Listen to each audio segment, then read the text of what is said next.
शिवतनय वरिष्ठं सर्वकल्याणमूर्तिं परशुकमलहस्ते शोभितं मोदकेन अरुणकुसुममालं व्यालबद्धोदरैः च मम हृदयनिवासं श्रीगणेशं नमामि श्रीगणेशं नमामि. गणपतीची प्रार्थना झाल्यानंतर विघ्नार्थ्याला प्रथम वंदन करून आता या जगदंबिकेची प्रार्थना म्हणूया. माते तुझ्या चरणी आश्रय देसी आम्हा तेणेची नित्यमनी तुष्टी घडे प्रकामा लागो तुझ्या भजनी हे मनसाच नित्य याहून अन्य जगदंब नकांक्षी चित्त सर्वस्व तूच मुचे जगदंब माते आम्ही तुझे प्रिय शिशूच तुझे नाते वाटो कसाही गुणहीन सदा जनामी तू माय एक करिसी मम चोजनामी तू माय एक करिसी मम चोजनामी. श्री गणेशाय नमः. श्री सरस्वत्यै नमः. श्री मातृपितृभ्यां नमः. श्री कुलदेवताभ्यो नमो नमः. श्री गुरुदेवताभ्यो नमो नमः. ओम श्री ललिता देव्यै नमः. अथ श्री ललिता सहस्रनाम स्तोत्रम. आतापर्यंत आपण या ललिता सहस्रनाम स्तोत्रामधल्या जवळजवळ 74 श्लोक आपण बघितलेले आहेत आणि 75व्या श्लोकामध्ये मला वाटतं 2 याचे अर्थ किंवा 1 शब्दाचा अर्थ आपण बघितलाय बहुतेक. त्याच्या पुढच्या श्लोकांचा अर्थ आपण आज बघणार आहोत.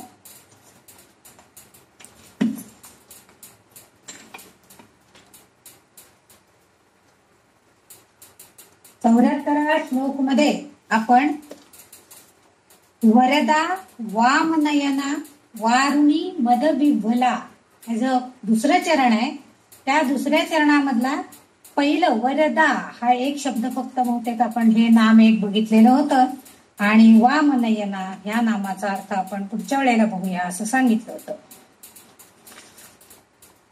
नाही, वरदाचा पण अर्थ बहुतेक बघितलेला नाही.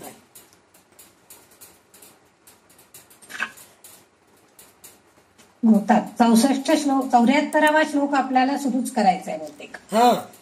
काहीच झालं नाही. कलावती पण झालं, प्रियापर्यंत झालंय. हो हो, कादंबरी प्रियापर्यंत झालंय. म्हणजे पहिलं चरण आपण संपवलेलं होतं त्याचा अर्थ समजून घेऊ आणि आपण दुसऱ्या चरणाकडे आता जाणार आहोत. म्हणजे त्या 74 श्लोकामधला दुसरं जे चरण आहे त्याच्यामधला पहिलं नाम या लिहितायचं असं आहे वरदा. आता वरदा नाव म्हटलं की आपल्याला माहिती आहे वरदा म्हणजे काय, वर देणारी. अगदी साधा सरळ सोपा अर्थ आहे. परंतु आता सर्व देवदेवता सुद्धा जर आपण त्यांची प्रार्थना केली, पूजन केलं तर ते सुद्धा आपल्याला वरदान देणारे असतात. म्हणजे देवदेवतांमध्ये वरदान देणं म्हणजे इच्छित प्राप्त करून देणं आपल्या भक्ताला, साधकाला हा सामान्य गुण असतोच. म्हणजे त्यांच्या सगुण रूपामध्ये जेव्हा आपण त्या कुठल्याही देवदेवतेचं पूजन अर्चन करतो तेव्हा सगुण रूपामध्ये आपण त्याला बघतो. आणि मग बऱ्याचशा देवता, गणपती बघितला तर त्याचा एक हात असा असतो एक हात असा आहे याचा अर्थ तो आशीर्वादात्मक आहे, म्हणजे वरद देणारा, वरदान देणारा आहे. म्हणजे तळहाताचा, उजव्या हाताचा तळवा सहसा हा वरदान देण्यासाठी हावभाव म्हणून त्याचा उपयोग केला जातो. आपण जेव्हा वडीलधाऱ्यांना नमस्कार करतो तेव्हा सुद्धा ते आपल्याला असा आशीर्वाद देतात. म्हणजे आपल्या उजव्या हातात, म्हणजे दोन्ही हातांचे तळवे आपल्या मस्तकाकडे, म्हणजे आपण जर वाकलेला असो तर आपल्या मस्तकाकडे ते करतात आणि आपल्याला म्हणजे हात उंचावून आपल्याला ते आशीर्वाद देत असतात. काही आशीर्वादात्मक शब्द सुद्धा म्हणतात की इच्छित मनोरथ परिपूर्णमस्तु असं म्हणून असं करतात आणि मग आपल्याला, आपण त्यांना नमस्कार केलेला असतो, आपण उठतो. म्हणजे ज्या आपल्यापेक्षा ऋषितुल्य आहेत, वडीलधारे आहेत, त्यांच्याकडनं आपण आशीर्वाद घेत असतो. आणि मग देवदेवता तर नक्कीच चांगले वरदान देणारे आहेत, कारण त्या प्रत्येक देवदेवतेकडे कोणता ना कोणता गुण आहेच. म्हणजे आता समजा गणपतीची आपण प्रार्थना केली, त्याचं जर आपण श्रद्धापूर्वक पूजन केलं तर आपल्याला तो विद्यादान नक्कीच करणार, कारण ती विद्येची देवता आहे गणेश. त्यामुळे तो आपल्याला म्हणजे आपल्याला चांगल्या प्रकारे विद्या कशी प्राप्त होईल यासाठी सहाय्यभूत तो गणपती होणार आहे. म्हणजे असं वरदान देण्याचं प्रत्येक देवदेवतेला हे अधिकार आहे आणि सगुण रूपामध्ये ते आपल्याला आशीर्वाद देतात. आणि आपण ह्याच्या एका आधीच्या नामामध्ये, इथं जसं हे वरदान नाव आलेलं आहे तसं आधी एका नामामध्ये, सहस्त्रनामामध्ये कामदायिनी असं तिचा उल्लेख आलेला आहे. तिथं सुद्धा आपल्याला काम वासना किंवा काम म्हणजे काय तर आपली इच्छित वासना, म्हणजे आपल्याला हवे असलेले आणि ते देणारी दायिनी, म्हणून तिचं कामदायिनी म्हणून नाव तिथं उल्लेख केलेलं आहे. आता इथं सौंदर्य लहरी मध्ये सुद्धा या नामाचं वर्णन त्यांनी असं केलेलं आहे की तू सर्व जगाला आश्रय देणारी आहे, तुझ्याशिवाय सर्व देवदेवता भक्तांना संरक्षण किंवा सुरक्षितता देऊच शकत नाही, अशी एक कल्पना त्यांनी सौंदर्य लहरीमध्ये, या आपल्या शंकराचार्यांनी जेव्हा सौंदर्य लहरी लिहिलं त्यावेळेस त्यांनी त्याच्यामध्ये उल्लेख केलेला आहे. म्हणजे याचा अर्थ की ललिता देवीकडे इतकी शक्ती आहे की ती सगळ्या आपल्या भक्तांचं, साधकांचं संरक्षणही करते आणि त्यांना सुरक्षितता सुद्धा देते. त्यामुळं हे देवदेवता जे आहेत हाताच्या इशारानं आपल्या भक्तांच्या इच्छा पूर्ण करतात. फक्त हवभाव म्हणजे अभय म्हणजे आपला हात वर करणं, याचा अर्थ त्याला अभय देणं. म्हणजे तू घाबरू नकोस. स्वामी समर्थ म्हणतात तेव्हा त्यांचा हात असाच आहे, ते सांगतात भिवू नकोस, मी तुझ्या पाठीशी आहे. तसं अभय देतात आपल्याला की आपण भ्यायचं नाहीये कुठल्याही गोष्टी. संकट येत राहणार आहेत, कारण आपल्या प्रारब्धानुसार सुख दुःख संकट काही चांगले प्रसंग हे आपल्या जीवनामध्ये येणारच आहे. पण त्यावेळेस तू घाबरू नकोस, मी तुझ्या पाठीशी आहे किंवा मी अभय देतोय तुला की तू या ह्याच्यातनं बाहेर पडणार आहेस. आणि म्हणूनच त्या हा वरदा दाखवून, म्हणजे हात वर करून वरदान देत असणारी अशी ही आपली ललिता देवी आहे. पण हिचं आणखीन एक असं वैशिष्ट्य आहे की ललिता देवीच्या फक्त हातामध्येच तुम्हाला वरदान देण्याची शक्ती आहे असं नाही, तर तिच्या पायांमध्ये सुद्धा ती शक्ती आहे. कारण का तर तिच्या चरणांशी जर आपण लीन झालो, त्या ललिता देवीच्या चरणांशी जर आपण लीन झालो तर तिचं जे अभय आपण जेव्हा मागतोय, तिच्याकडे लीनता जेव्हा आपण तिला दाखतोय, चरण जातोय, त्यावेळेस आपोआपच ती आपल्या भक्ताला अभय करते. म्हणजे कोणत्याही संकटापासून त्याच्या मनातील सगळी भीती नष्ट करून टाकते आणि भक्तांच्या इच्छेपेक्षा सुद्धा अधिक प्रदान करण्याची जी शक्ती आहे ती तिच्या पायांमध्ये, म्हणजे चरण कमल आपण जे म्हणतो ना. बघा असं एक चेष्टेमध्ये काहीतरी झालं, एखाद्या व्यक्तीनं एखादं काहीतरी चांगलं आपल्या घरामध्ये चेष्टा मस्करी चालते, तेव्हा म्हणतो बघू तुमचे चरण कमल कुठे, एकदा त्यांना धरतोच आम्ही. असं चेष्टे म्हणजे आमच्याकडे तरी हे बऱ्याच वेळा होत असतं. मग हे चरण कमल बघण्याचं कारण काय आहे तर त्यामध्ये अशी शक्ती आहे की ते आपण दुसऱ्याला देऊ शकतो.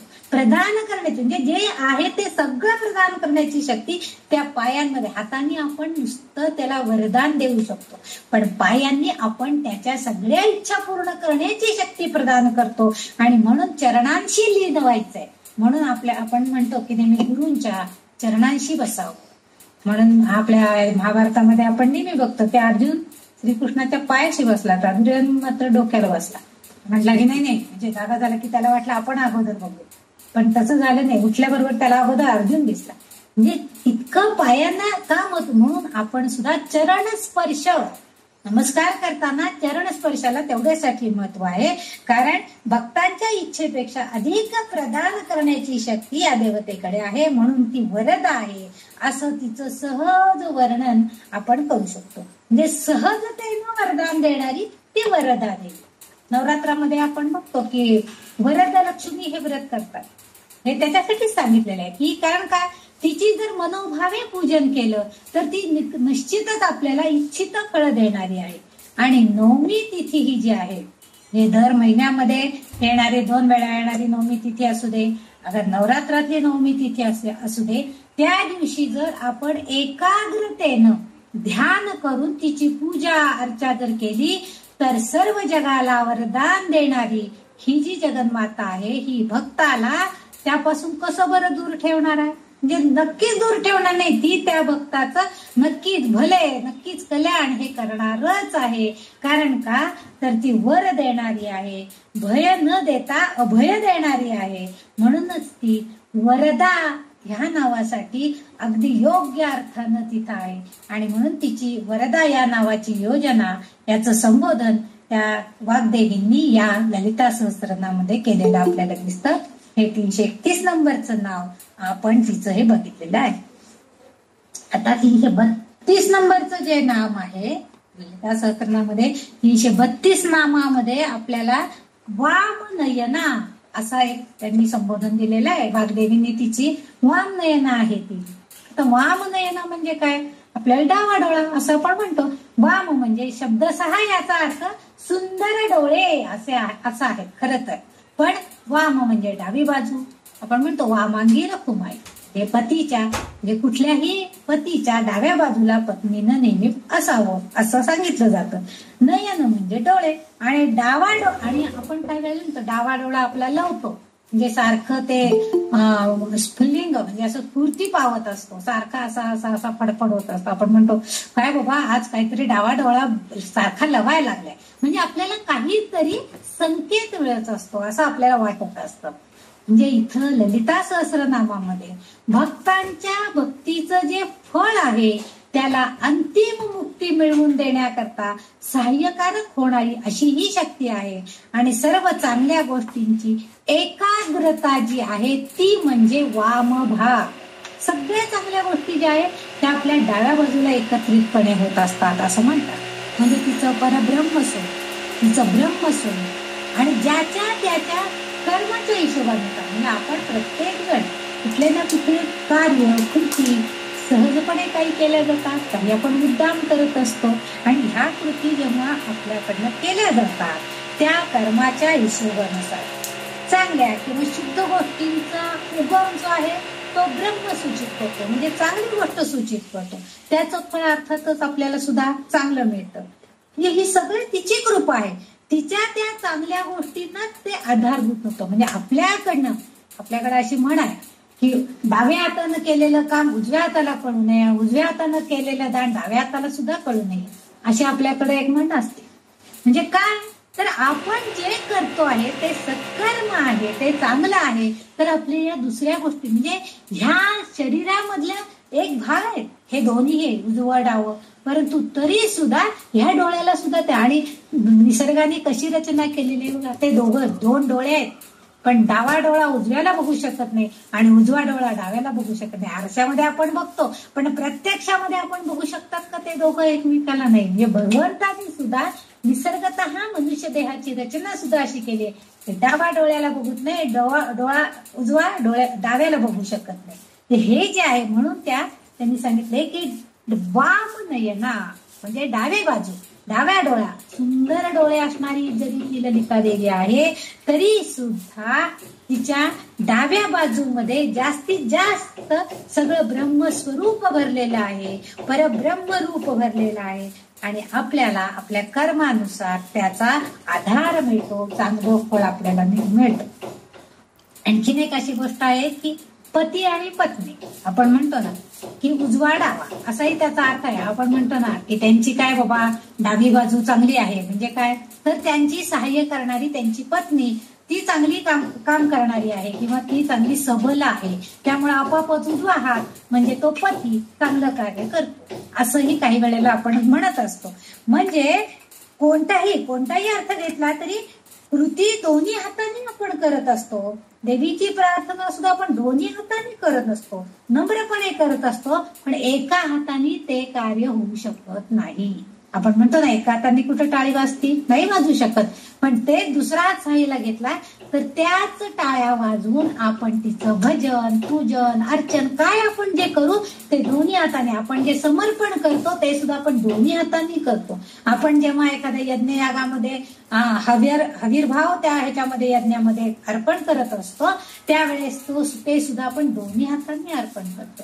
म्हणजे दोन्ही हात आता इथं दोन्ही हात म्हणजे शिव आणि शक्ती हे दोन्ही एकत्रितपणे सर्व कार्य करत असतात, पण एकाच हाताने त्या कार्य होऊ शकत नाही. म्हणजे ज्या वेळेस या डाव्याचा आणि उजव्याचा म्हणजे शिव आणि शक्तीचा योग्य प्रकारे संयोग होतो तेव्हाच कोणतीही हितावह अशी गोष्ट घडते. मग वामनयना म्हणताना त्याचा अर्थ असा आहे, वामनयना म्हणजे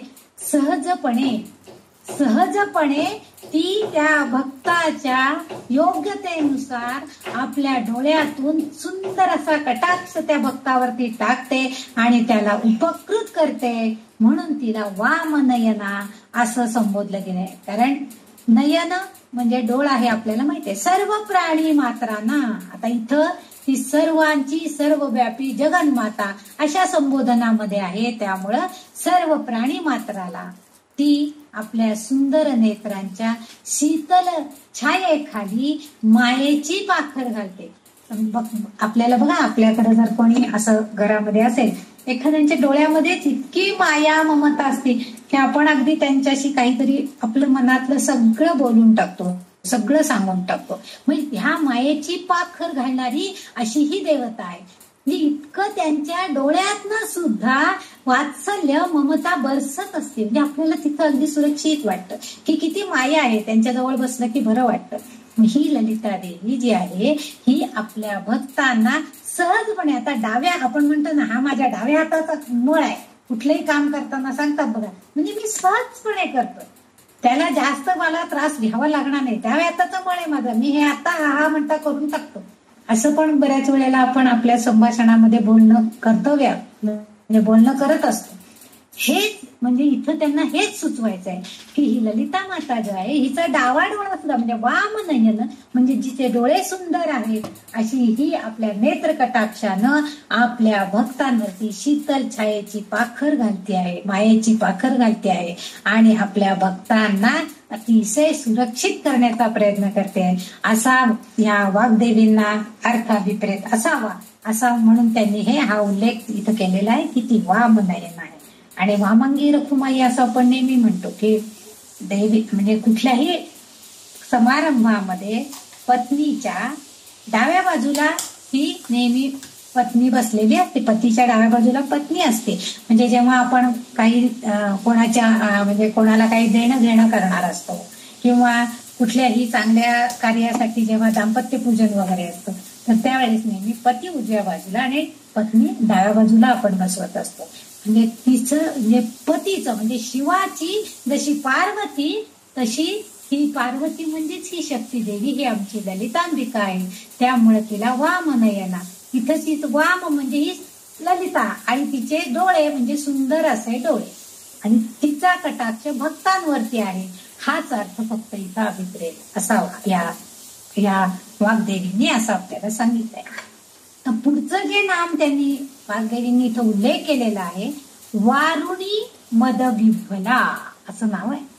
आता इथं वारुणी म्हणजे काय तर खजुराचा अर्थ म्हणजे बघा इतक्या प्राचीन काळाला सुद्धा खजुराची निर्मिती होत होती. आता आपल्याला इतके विविध तज्ञ, आता पूर्वी कसा खजूर असेल आपल्याला माहित नाही, परंतु आता बाजारामध्ये इतक्या विविध तऱ्हेचे खजूर शक्यतो जे दुबईला वगैरे जाऊन आले असेल किंवा इकडच्या कुवेत वगैरे या कंट्रीमध्ये जाऊन आलेले असेल तर फॉरेन मध्ये सुद्धा या खजुरांची निर्मिती म्हणजे जिथं वाळुकामय प्रदेश आहे तेथे सुद्धा खजुराची निर्मिती जास्त होत असते आणि ह्या खजुराचा अर्क एक मादक पेय तयार करण्याचं साहित्य म्हणून वापरलं जातं. म्हणजे खजूर म्हणजे काय तर ते लोक त्याचं एक मादक पेय बनवण्यासाठी त्याचा उपयोग करतात. त्याचप्रमाणे दुसरा असा एक अर्थ आहे की हा अर्थ आपल्यासाठी महत्वाचा आहे. शब्दशः अर्थ घेतला तर वारुणी म्हणजे खजुराचा अर्थ, परंतु आपल्याला दुसऱ्या अर्थामध्ये काय म्हणायचंय की वारुणी नावाची नाडी किंवा मज्जातंतू आपल्या शरीरामध्ये आहे आणि ही शरीरातील नाडी श्वासाद्वारे नियंत्रित केली जाते. म्हणजे आपल्याकडे म्हणा बघा जेव्हा श्वासनाचे जेव्हा आपण प्राणायाम वगैरे करतो तेव्हा सांगतात मोठा श्वास घ्या, जास्त वेळ हळूहळू हळू सोडा, किंवा डाव्या बाजूने घ्या, उजव्या बाजूने सोडा. हे असे जे आपण काही प्राणायामाचे प्रकार करतो त्यामध्ये आपण काय करतो तर आपल्या श्वसनाद्वारे ज्या नाड्या आहेत किंवा ज्या नाडी श्वासाद्वारे आपण त्यांना नियंत्रित करतो. म्हणजे जे मज्जातंतू आपल्या मेंदूपर्यंत पोहोचलेले असतात ह्या मज्जातंतूद्वारे आपल्या शरीरामध्ये असंख्य नाड्या कार्यान्वित होत असतात. हे आपल्या मज्जातंतूंनी जर आपल्याला जर एखादी संवेदना दिली नाही तर आपण ते कार्य करू शकत नाही. आपण म्हणतो ना अहो काय करायचं, त्यांच्या डोक्याला मार लागलाय आणि त्यांचा उजवा हात उचललाच जात नाही, मग आपण त्याच्यासाठी इतके उपाय करतो, मग ते सिटी स्कॅन करतो, मग आपल्याला कळतं की काहीतरी तिथं चाललेलं आहे गडबड आणि नाही मेंदूला सूज आलाय. मग सूज आली म्हटल्यावरती ती जी मज्जातंतू आहे त्या सुजेमुळं ते कार्य होऊ शकत नाहीये. म्हणून इथं जो वारुणी हा जो अर्थ आहे म्हणजे वारुणी नावाची जी नाडी आहे म्हणजे जी मज्जातंतू आहे आपल्या शरीरामध्ये तो श्वासाद्वारे नियंत्रित केला जातो. त्याचबरोबर आपल्या शरीरातील कचरा बाहेर काढण्याचं कार्य एक महत्वाची भूमिका सुद्धा ही नाडी करते. आता म्हणजे श्वासोच्छवासाच्या व्यायामामध्ये ध्यान धारणेचा दीर्घ कालावधीमध्ये राहता यावं म्हणून ऋषीमुनी ही नाडी नियंत्रणात ठेवतात. म्हणजे जास्त याचा संबंध ध्यान धारणेसाठी आहे की बराच काळ ध्यान धारणेमध्ये राहायचंय म्हणजे आपल्या सर्व इंद्रियांवर नियंत्रण ठेवलं गेलं पाहिजे. समजा त्या एखाद्या ऋषीमुनी ध्यानाला बसले आणि त्यांना जर काही आपले म्हणजे नैसर्गिक क्रिया करण्याची जर पाळी आली तर त्यांच्या ध्यान धारणेमध्ये खंड पडतो. मग अशा वेळेला त्यांना त्या नाडी नियंत्रणामुळं म्हणजे या वारुणी या जो नावाची मज्जातंतू आहे त्याच्यावर नियंत्रण ठेवून ते आपली ध्यानधारणा व्यवस्थितपणे पार पाडू शकतात. म्हणजे एक मला 5 तासासाठी ध्यानधारणेला बसायचंय तर ते त्या मज्जातंतूवरती नियंत्रण ठेवतात आणि त्या योगे आपली ध्यानधारणा व्यवस्थित पार पाडतात. म्हणजे बघा किती संकल्पना छान आहे. म्हणजे वाग्देवींच्या ज्ञान चातुर्याशिवाय इतर कोणत्याही मानवी मेंदू म्हणजे फक्त मानवच ही गोष्ट करू शकतो. असं नियंत्रण करणं किंवा नैसर्गिक क्रियांवरती सुद्धा त्याच्यावरती बंधन आणू शकणं हे सगळं मानवी क्रियांवर. तुम्ही बघा रस्त्याने जर बैल गाढवं इतरही प्राणी शेळ्या मेंढ्या असं जर चालू असेल तर केव्हाही कुठेही ते नैसर्गिक विधी करत असतात.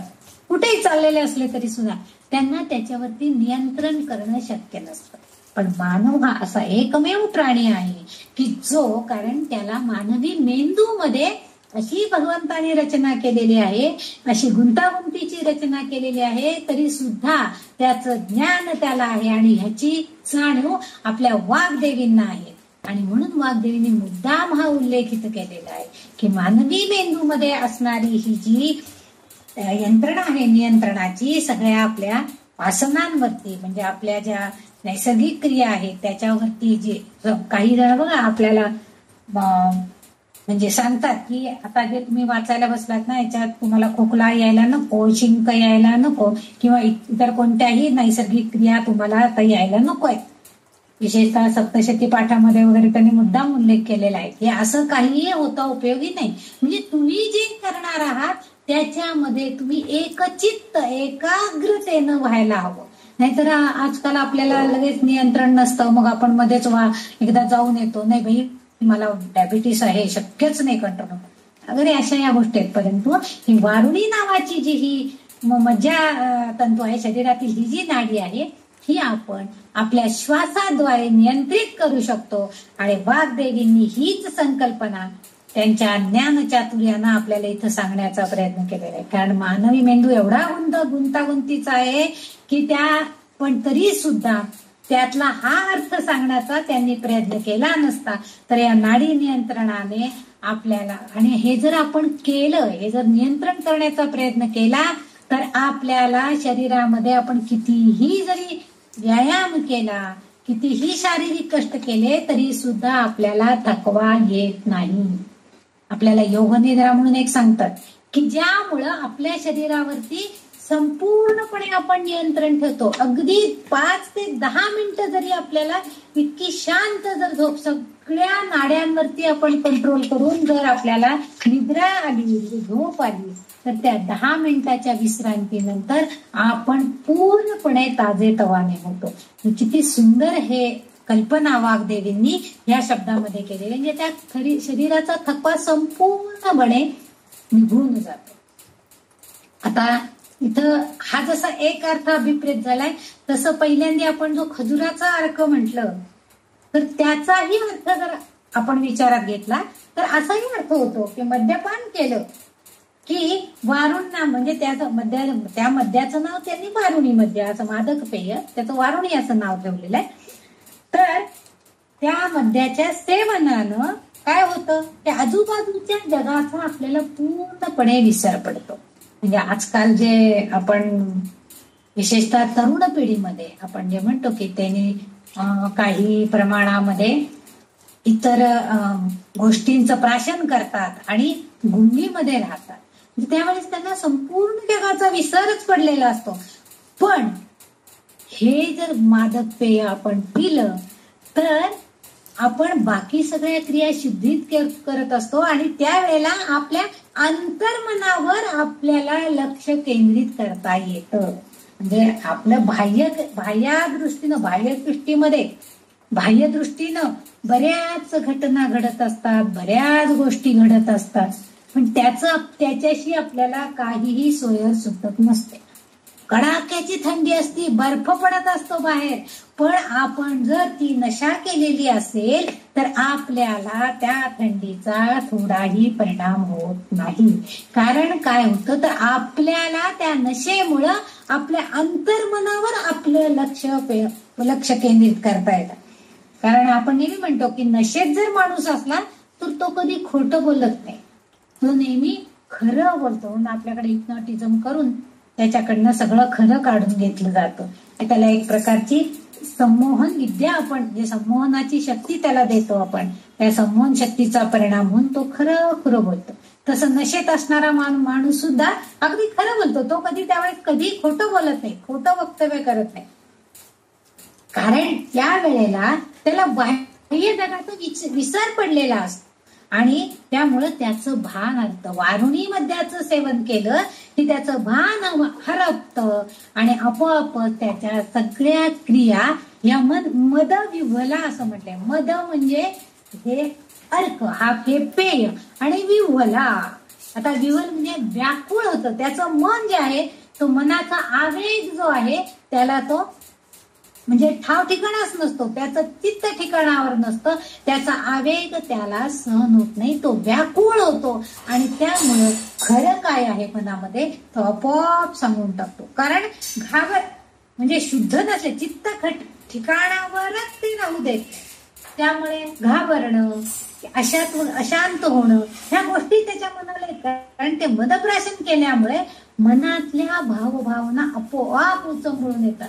त्याला कशाची जगाची भीती नसते, फिकीर नसते, कुठंही लोळायचं, कुठंही पडायचं, असं नशेमध्ये असणारे लोक का करतात तर त्याचं कारण हे आहे की त्यांना त्या नशा चढल्यामुळं काय होतं की ते, पण अर्थात इथं ह्याचा अर्थ दारू पिण्याने नशा नव्हे, तर ह्या वारुणी मद्याचं सेवन केल्यावर जी नशा येते, जे एक प्रकारचं त्यांना तंद्री लागली तर ती अंतर्मनाची, बाह्य जगाचा विसर पडून अंतर्मनामध्ये आपल्या काय चाललेलं आहे की मला त्या परमात्म्याच्या भेटीला जायचंय, मला तो परमात्मा ओळखायचा आहे, मला त्या परमात्म्याची भेट व्हायला पाहिजे, हे विचार जर आपल्या अंतर्मनामध्ये सतत असले, मला त्या राम मला कधी भेटणार आहे, मला त्या रामाची भेट कधी होणार आहे, हे विचार जर आपल्या मनामध्ये कायम असले तर आपोआपच आपल्याला ते अंतर्मन सतत सतत त्या रामाची मूर्ती डोळ्यासमोर आणून देतं आणि मग आपण त्याच भावभावनांना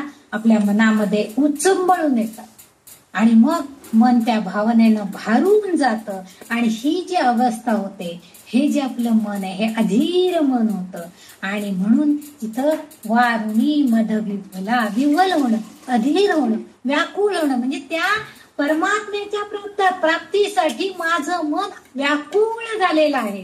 म्हणजे भक्ताच्या मनाची ही एक कल्पना वाग्देवींनी इथं मदविव्हला म्हणजे त्या नशेचं किंवा त्या मदाचं प्राशन केल्यावर तो भक्त इतका त्या भगवंताला मिळवण्यासाठी विव्हल होतो आहे, व्याकुळ होतोय, अधीर होतोय की त्याचं मन स्थिरच राहू शकत नाही, अधीर होतंय आणि मग आपोआपच तारुण्य सुलभ भावनांनी निवळ व्याकुळ बनणं असाही अर्थ त्याच्यामध्ये येतो. आणि वाग्देवींनी मुद्दामच या नावाची या इथं रचना केलेले वारुणी मद विव्हला, हे मादक पेयाचं प्राशन जर भक्तांनी केलं, अर्थात इथं हे खजुराचं अर्क असं जे आहे ती एक कल्पना आहे, फक्त प्रत्यक्षामध्ये त्या भक्तांनी इतकं त्या परमात्म्या भेटीचं जे एक आपल्याला ध्येय गाठायचं आहे त्यामध्ये इतकं व्याकुळ व्हायला हवं, इतकं सतत तेच एक डोक्यामध्ये की मला भगवंत केव्हा भेटेल, मला रामाची भेट केव्हा घडून येईल, माझ्यावर त्याची कृपा केव्हा येईल, मला सगुण रूपात तो केव्हा, ही सतत सतत आपल्या मनामध्ये असेल तर आपोआप आपलं मन इतकं अधीर व्याकुळ होईल आणि मग या ललिता देवीने जर आपल्यावरती कृपा केली तर का नाही बरं आपल्याला त्या सगुण रूपाचं दर्शन होणं निश्चित होणार. आणि म्हणून तिला वारुणी मद विव्हला असं त्यांनी नाव वाग्देवीने दिलेलं आहे, कारण तीच कृपा करणारी आहे, त्यामुळे तीच कृपा करणारी आहे आपल्यावरती आणि म्हणून त्यांनी हे नाव इथं सार्थ अगदी योजक नाव दिलेलं आहे. म्हणजे ह्या अर्क घेणं किंवा नशा करणं, मद्य सेवन करणं असा अर्थ न घेता आपण असा अर्थ जर अभिप्रेत केला तर जास्त चांगला आहे. आणि नाडी संस्थेमध्ये नियंत्रण करणं हे तर खूपच चांगलं आहे, तेही आपल्याला जमत असेल, ध्यानधारणा करणं, त्यातूनही आपण त्या भगवंताची प्राप्ती करून घेऊ शकतो, असा या 333 नंबरच्या या नावाचा अर्थ आहे. आता आपण जाणार आहोत श्लोक नंबर 75 आहे, 334 नंबरचा श्लोक आहे. विश्वाधिका असं नाव आहे पहिलं. विश्वाधिका वेद वेद्या विंध्याचल निवासिनी विधात्री वेद जननी विष्णू माया विलासिनी. या श्लोकामध्ये आपण ललितेची 7 नावांचा अभ्यास करणार आहोत. पहिलं नाव आहे विश्वाधिका. बघा आपल्याला माहिती आहे विश्व आणि अधिक अशी 2 नावं आहेत. अधिक महिना आला की आपल्याला माहिती आहे अधिक म्हणजे जास्त असणार, विश्व म्हणजे विश्व, म्हणजे विश्व आणि अधिक हे दोन्ही एकत्र केले तर या विश्वाहून थोर दुसरं काही नाहीच आहे. विश्व हा थोर, विश्वाहून थोर आहे कोण, तर ती माझी ललिता देवी. म्हणजे त्यांनी की विश्व जिच्या तत्वांनी बनलेलं आहे ती ललिता देवी विश्वाहून थोर आहे, म्हणून तिला विश्वाधिका असं नाव त्यांनी बहाल केलेलं आहे. म्हणजे इतकं सुंदर कल्पकतेनं या वाग्देवींनी ह्या नावाची योजना केलेली आहे की विश्व मोठंच आहे, आपल्याला या विश्वाची जाणीव पण येत नाही. आपण एक अगदी कणाहून कण असणारे आपण या विश्वामध्ये जन्माला आलेले आहोत, पण या विश्वाहून थोर असणारी अशी ही आहे विश्वाधिका, कारण तिच्या सगळ्या 36 तत्वांच्या पलीकडे ती आहे. विश्वतत्वा शिवतत्वापासून खाली पृथ्वी तत्वापर्यंत 36 महत्वाची तत्व आहेत आणि ती या सर्वांच्या पलीकडे आहे, म्हणून तिला विश्वाधिका असं म्हणतात. म्हणजे या विश्वामध्ये असणार जी काही तत्व आपण मागच्या नामांमध्ये त्यांचा विचार पण केलेला आहे, त्यांचा उल्लेखही बऱ्याच वेळेला आलेला आहे, त्यामुळे मी आता ती पुन्हा सांगत नाही. या 36 तत्वांनी युक्त आणि ह्या तत्वांच्या सामर्थ्यामुळं काय होतंय, तर ही तत्व म्हणजे आता आपल्याला पंचमहाभूतांमधली तत्व आहेत, पंचप्राणांमधली तत्व आहेत, ही सगळी आहेत आपल्याकडं. ही जी आपल्या शरीरामधली जी पंचेंद्रिय आहेत, ह्या सगळ्या 36 तत्वांनी युक्त अशी ही देवता आहे आणि म्हणून तिला विश्वाधिका नाव दिलेलं आहे. आणि ह्या सर्वाच्या पलीकडं काय होतंय की तिच्यामध्ये ह्या सगळ्यांना, आपल्या जीवांना चेतना देण्याची तिच्याकडे ताकद आहे आणि चेतनेमुळे जीव अस्तित्वात आहे. बघा, जेव्हा आपल्याला एखादा जीव या जगामध्ये जन्म घेऊन येतो तेव्हा ते जे बालक असतं ते जर रडलं नाही तर आपण काळजीत पडतो, लवकर रडलं नाही बाळ, का बरं रडलं नाही, का बरं रडलं नाही, का रडत नाही, मग त्याला उलट पालट धरतात, काहीतरी फटाफटा मारतात किंवा काही असे इलाज केले जातात. म्हणजे बऱ्याच जणांना प्रत्येकाच्या घरामध्ये केव्हा ना केव्हा हे असं कोणाच्या बाबतीत घडलेलं असतं. घडलेलं नसलं तरी कोणाचं ऐकून का विना आपल्याला स्त्रियांना ह्या गोष्टी माहीत असतात. म्हणजे त्या जन्मलेल्या जीवामध्ये अस्तित्व त्याचं यायचं असेल तर त्याच्यामध्ये चेतनाशक्ती आली पाहिजे आणि चेतनाशक्ती देण्याचं काम कोण करतं, तर ही ललिता देवी करते. म्हणजे प्रत्यक्षात ती तिथं दिसती का हो आपल्याला, नाही दिसत. म्हणजे जिच्या अस्तित्वाशिवाय तिनं तिची चेतना जेव्हा त्या शरीरामध्ये, त्या बालकाच्या शरीरामध्ये जेव्हा संक्रमित केली जाईल तेव्हाच ते बालक थोडस हातपाय हलवेल, रडेल, आवाज करेल. म्हणजे आपण म्हणतो हा आता जीव आला बाई, ते हल्लोच नव्हतं अजिबात, नुसतंच तसं पडून राहिलं बालक, अहो इतकं घाबरलो आम्ही बाई, आम्हाला इतकं टेन्शन आलं. ते असे आपल्याकडे बरेच वेळेला असे प्रसंग येतात. पण ही चेतना म्हणजे जिच्या अस्तित्वाशिवाय, ललिता देवीच्या अस्तित्वाशिवाय मानवी जीवन हे चेतनामय होऊ शकणार नाही, तो जीव अस्तित्वातच येऊ शकणार नाहीये. आणि म्हणून कारण त्या मानवी जीवन जर सुसह्य व्हायचं असेल तर या विश्वामध्ये आपल्याला मानवी जीवनाला जर सुसह्यतेनं राहायचं असेल तर अशी थोर कार्य करणारी कोण आहे, तर ही ललितांबिका. म्हणजे थोर कार्य करणारी, विश्वापेक्षा अधिक थोर अशी ही आहे, म्हणून तिला विश्वाधिका असं नाव दिलं. मूलभूत 5 घटक मगाशी मी सांगितले की अंतःकरणाचे 4, माया तत्वाचे 7, शिवतत्वाचे 5 असे बरेच घटक आहेत. 36 घटक आहेत. मागे एका नामामध्ये या सगळ्या नावांची यादी मी सांगितलेली होती.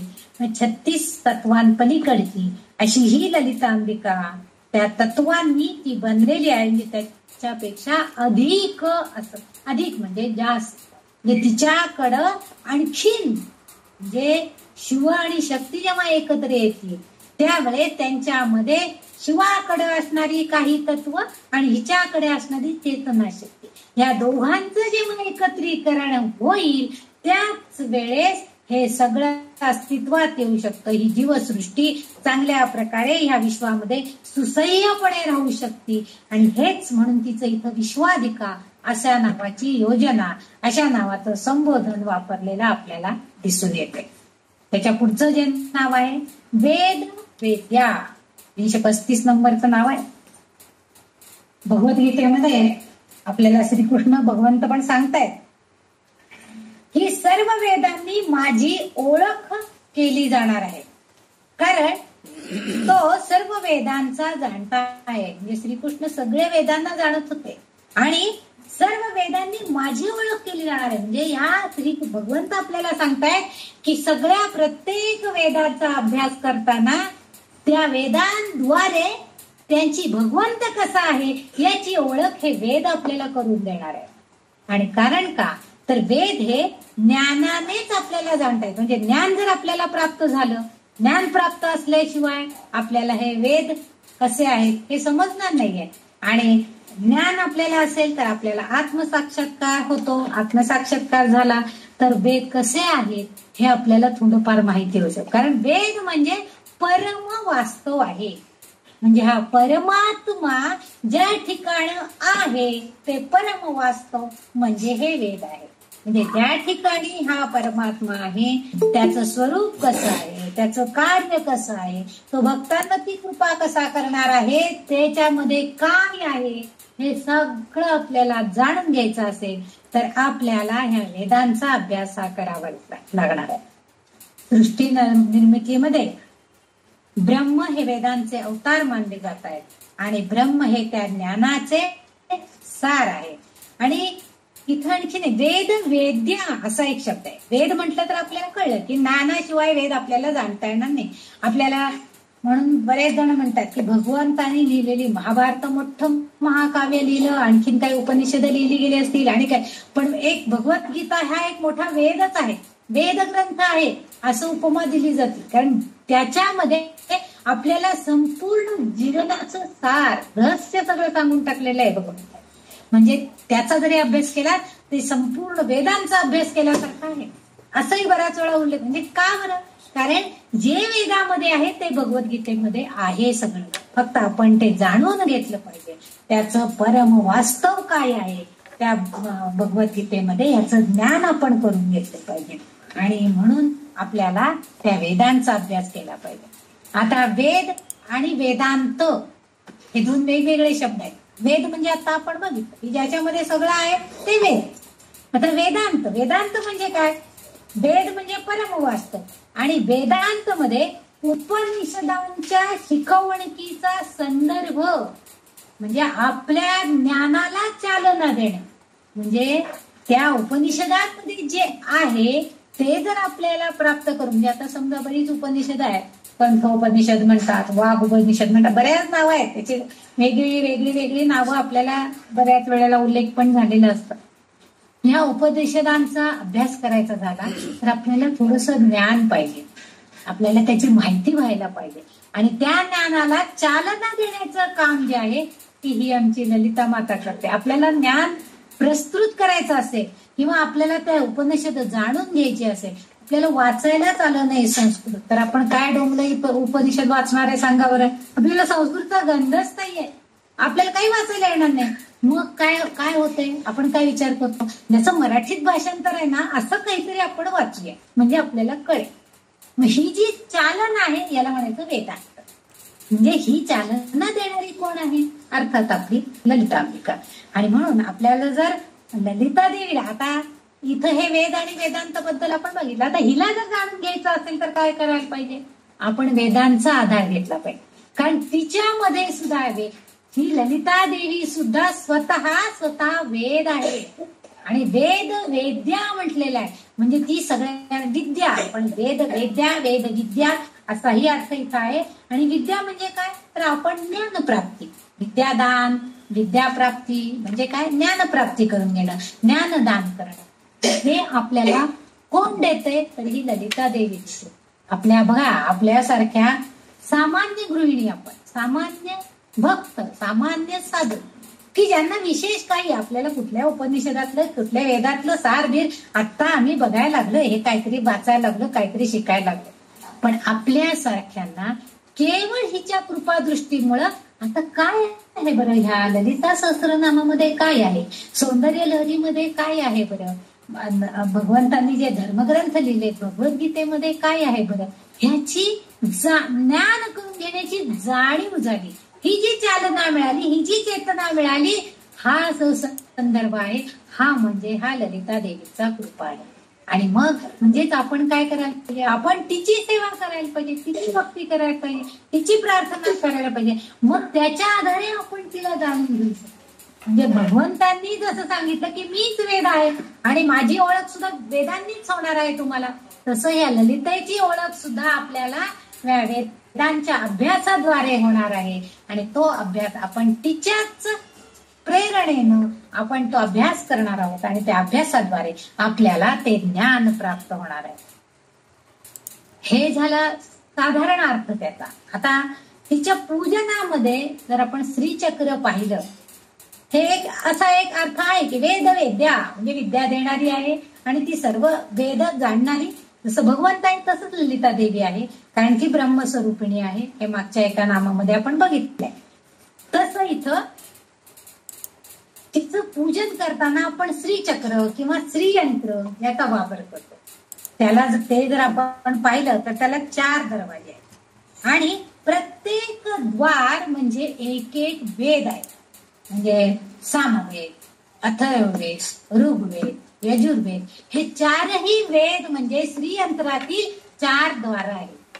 म्हणजे बघा, आपण जर कुठल्याही एखाद्या मोठ्या वाड्यामध्ये किंवा एखाद्या मोठं काहीतरी एक पॅलेस वगैरे राजवाडे असतात त्याच्यात बाहेर पडलो तर त्याला काही ठराविक ठिकाणाहून आपण आत्ताच्या रचनेमध्ये कसं असतं, एका बाजूने एंट्री दुसऱ्या बाजूने एक्झिट झालं, इथून बाहेर पडले, इथून आत गेले की तिथून बाहेर गेले. पण ह्या ललिता यंत्राला 4 दरवाजे आहेत.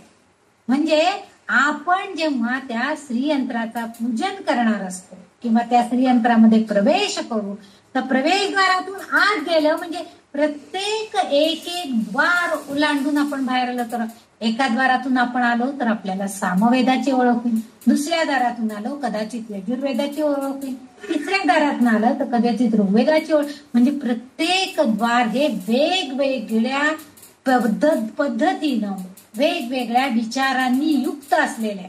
आपल्याला आता कसं असतं, इकडून जायचं तिकडून यायचं संपलं, त्याच्यात आपण कुठलंही ज्ञान प्राप्त करून घेत नाही. पण तिथं म्हणजे ह्याचा अर्थ असा आहे की ह्या श्रीयंत्रामध्ये 4ही वेदांनी युक्त अशी ती देवता आहे. एका नामामध्ये आपण बघितलंय की ती सगळ्यांच्या मध्यस्थी बसलेली आहे असं आपण एका नामामध्ये बघितलेलं होतं. म्हणजे ती मध्यभागी राहून या 4ही वेदांवरती लक्ष ठेवते. सगळ्या वेदांना तिने आपल्या ताब्यामध्ये ठेवलेले आहेत. कारण का तर हे जे 4ही वेदांनी ह्या 4ही गोष्टींनी युक्त अशी ती ललिता देवी आहे आणि त्यामुळं तिला या सर्व वेदांच्या साह्यानं ओळखण्याचा प्रयत्न केला. आपण जर हा प्रयत्न नक्की केला तर आपल्याला शुद्ध विद्या म्हणजे तिचं जे हे नाव आहे वेदवेद्या, शुद्ध विद्या, शुद्ध इथं त्याचा अर्थ आहे की सगळ्यात चांगलं जे काय आहे ते आपल्याला तेथून प्राप्त होतं. म्हणजे परिपूर्ण ज्ञान. शुद्ध विद्या याचा अर्थ परिपूर्ण ज्ञान. आपल्याला परिपूर्ण ज्ञान प्राप्त होतंय. कसं, जर तिच्या ह्या 4ही द्वारामधनं असणारे हे 4 वेद आहेत. म्हणजे प्रत्येक म्हणजे तुम्ही फक्त आत गेलात एका दारानं बाहेर पडला तेवढंच ज्ञान तुम्हाला प्राप्त होईल, दुसऱ्या दाराने आलात तर दुसरं ज्ञान प्राप्त होईल. म्हणजे आपण आतच राहायचंय, त्या बाहेर पडण्याच्या अगोदर तिच्या अंगभूत असणारे हे 4ही वेद आहेत ह्याचा आपण अभ्यास करायचा आहे असा अर्थ हिचा अभिप्रेत आहे. आणि त्यामुळं आपल्याला शुद्ध आणि परिपूर्ण ज्ञान जर प्राप्त करून घ्यायचं असेल तर आपल्याला ह्या श्रीयंत्राचा अभ्यास म्हणजेच या ललितांबिकेचा अभ्यास करायला पाहिजे. म्हणजे वेदांचा अभ्यास करायचा झाला तर सहाय्यभूत कोण होणारे, अर्थातच ही ललिता देवी. कारण वेद हे मानवासाठी म्हणजे मानवी जीवनासाठी सर्वात महत्वाचे असे हे ग्रंथ जे आहेत ते म्हणजे वेद आहेत. कारण त्याच्यामध्ये ते सगळे संस्कृत भाषेत आहेत आणि जास्तीत जास्त श्लोकबद्ध रचना आहेत, वैदिक रचना आहेत त्याच्यामध्ये. आणि या रचनांमधून आपल्याला आध्यात्मिक, धार्मिक, व्याकरणात्मक आणि तत्वज्ञानात्मक अशा सगळ्या प्रकारचं त्याच्यामध्ये ज्ञान दिलेलं आहे. जे आपली आध्यात्मिक उन्नती करून घ्यायचं असेल तर आपण काय करायला पाहिजे, आपल्याला धार्मिक व्हायचं आहे तर धर्माने काय आपल्याला बंधनं घालून दिलेली आहेत, कोणकोणते नियमन, त्याचा सगळ्याचा अभ्यास आपण त्या वेदांमध्ये करतो. तत्वज्ञान सांगण्याचं की कोणत्या तत्वानुसार वागला तर तुम्हाला कोणत्या प्रकारचं ज्ञान प्राप्त होणार आहे हे तत्वज्ञान सुद्धा आपल्याला हे वेदच सांगणार आहेत. व्याकरण, कारण योग्य जर तुम्ही वाचले नाहीत, कारण ते सगळं संस्कृत मध्ये आहे आणि श्लोकबद्ध आहे, योग्य प्रकारे श्लोकाचं तर आपण साधच बघतो. आपण जेव्हा गीता वाचतो आपल्याला सांगितलंय की 8व्या शब्दावरती थांबा आणि पुढचे 8 शब्द नंतर म्हणा. तिथं जर पॉज घेतला नाही आणि आपण जर पुढचे आणि 2 शब्द घेऊन जर ती ओळ म्हणजे त्या चरणामध्ये तिथं न थांबता आपण पुढे गेलो तर लय बिघडती आणि काही वेळेला अर्थही बिघडतो. म्हणजे जे त्यांनी घालून दिलेलं आहे त्यानुसार त्यांनी जी रचना केलेली आहे, श्लोकबद्ध रचना झालेली आहे आणि ही रचना जी आहे त्याप्रमाणे आपण वागलं पाहिजे. म्हणजे ते तत्वज्ञान जर आपल्याला व्याकरण दृष्ट्या जर आपण त्याचा अभ्यास केला, योग्य प्रकारे केलं, जाणून घेतलं तरच आपल्याला ते समजतं. कारण तिथं सांगितलं काही काही वेळेला आपण रस्वच्या ऐवजी चूक मी मागे एकदा सांगितलं होतं, पाणी हा शब्द आहे. पाणी मी म्हटलं की दीर्घ आहे, ते म्हणजे जल, तोय आपण वापरतो ते पाणी. आणि पाणी म्हटलं की रस्व आहे, म्हणजे रस्व वेलांटी आहे. पाणी म्हणजे हात. म्हणजे असे जर आपण शब्द जर वापरले, म्हणजे व्याकरण दृष्ट्या जे योग्य आहे, आपण उच्चारण करत असताना जर योग्य प्रकारे वापरलं तर त्याचा अर्थ बदलणार असतो. म्हणून त्यांनी सांगितले की सगळ्या संस्कृत भाषेमध्ये हे जे वेद आहेत, हे वेद मानवासाठी अत्यंत महत्वाचे ग्रंथ आहेत. आणि त्याचा विविध दृष्टिकोनातून सुद्धा अभ्यास आपण सगळेजण करत असतो. हे सर्व वेद देवशक्तींनी काय घडलेलं आहे ते वाग्देवींना कल्पना आहे. वाग्देवींनी जेव्हा ही ललिता सहस्त्रनामाची रचना केली त्यावेळेस काही हे वेद वगैरे धर्मग्रंथ असे कुठे लिहिलेले वगैरे नव्हतेच. ते सगळे मुखोद्गत होते ऋषी मुनींचे, देवशक्तींचे. प्राचीन ऋषी संत ह्यांना सगळे त्या वेदांनी स्वतः, ते जे वेद आहे ते स्वतः देवशक्तींनी ऋषींना, संतांना प्रदान केले होते. प्राचीन ऋषीमुनी जे आहेत त्यांना सगळ्यांना प्रदान केले, म्हणजे दिले होते. त्यांच्याकडनं मुखोद्गत करून घेतलेले होते. त्यांच्याकडे इतकी धारणा शक्ती होती की ते सगळे घडाघड घडाघड, म्हणून आपण म्हणतो की घनपाठी ब्राह्मण असा उल्लेख आहे. आता घनपाठी ब्राह्मण म्हणजे काय, तर त्याचे सगळं तोंड पाठ पाहिजे. तोंड पाठ भराभर म्हणता आलं पाहिजे, म्हणजे एकही चूक. आता आपण एखादं स्तोत्र म्हणत असतो पण आपल्या मुखातून पटकन कुठलं तरी एखाद्या 2 ओळी मिस होतात आणि आपण एकदम पुढं उडी मारतो. ते शब्द सारखे आले की आपल्या नेमकी गडबड होती. पाठ असतं, अगदी माहित असतं की मला नक्की हे बरोबर आहे, तरी सुद्धा 2 ओळी एकदम 3ऱ्या वेळेला उडी. हे का होतं, म्हणजे हे होऊ नये म्हणून पूर्वीच्या काळी ऋषी मुनी तोंड पाठ सगळं करायचे. आता आपण म्हणजे आत्ताचे येणारे जे आपल्याकडं जे काही पुजारी किंवा जे आपल्याकडे पौरोहित्य करणारे जे येतात गुरुजी लोक, ते बऱ्याच वेळेला आता त्यांचंही बरोबरच आहे, चूक नाहीच आहे. पुस्तक घेऊन आले म्हणजे सरस्वतीच्या साह्यानं, आता त्याला सरस्वती असं म्हणतात, जे पुस्तक जे ते आपल्या बरोबर आणतात.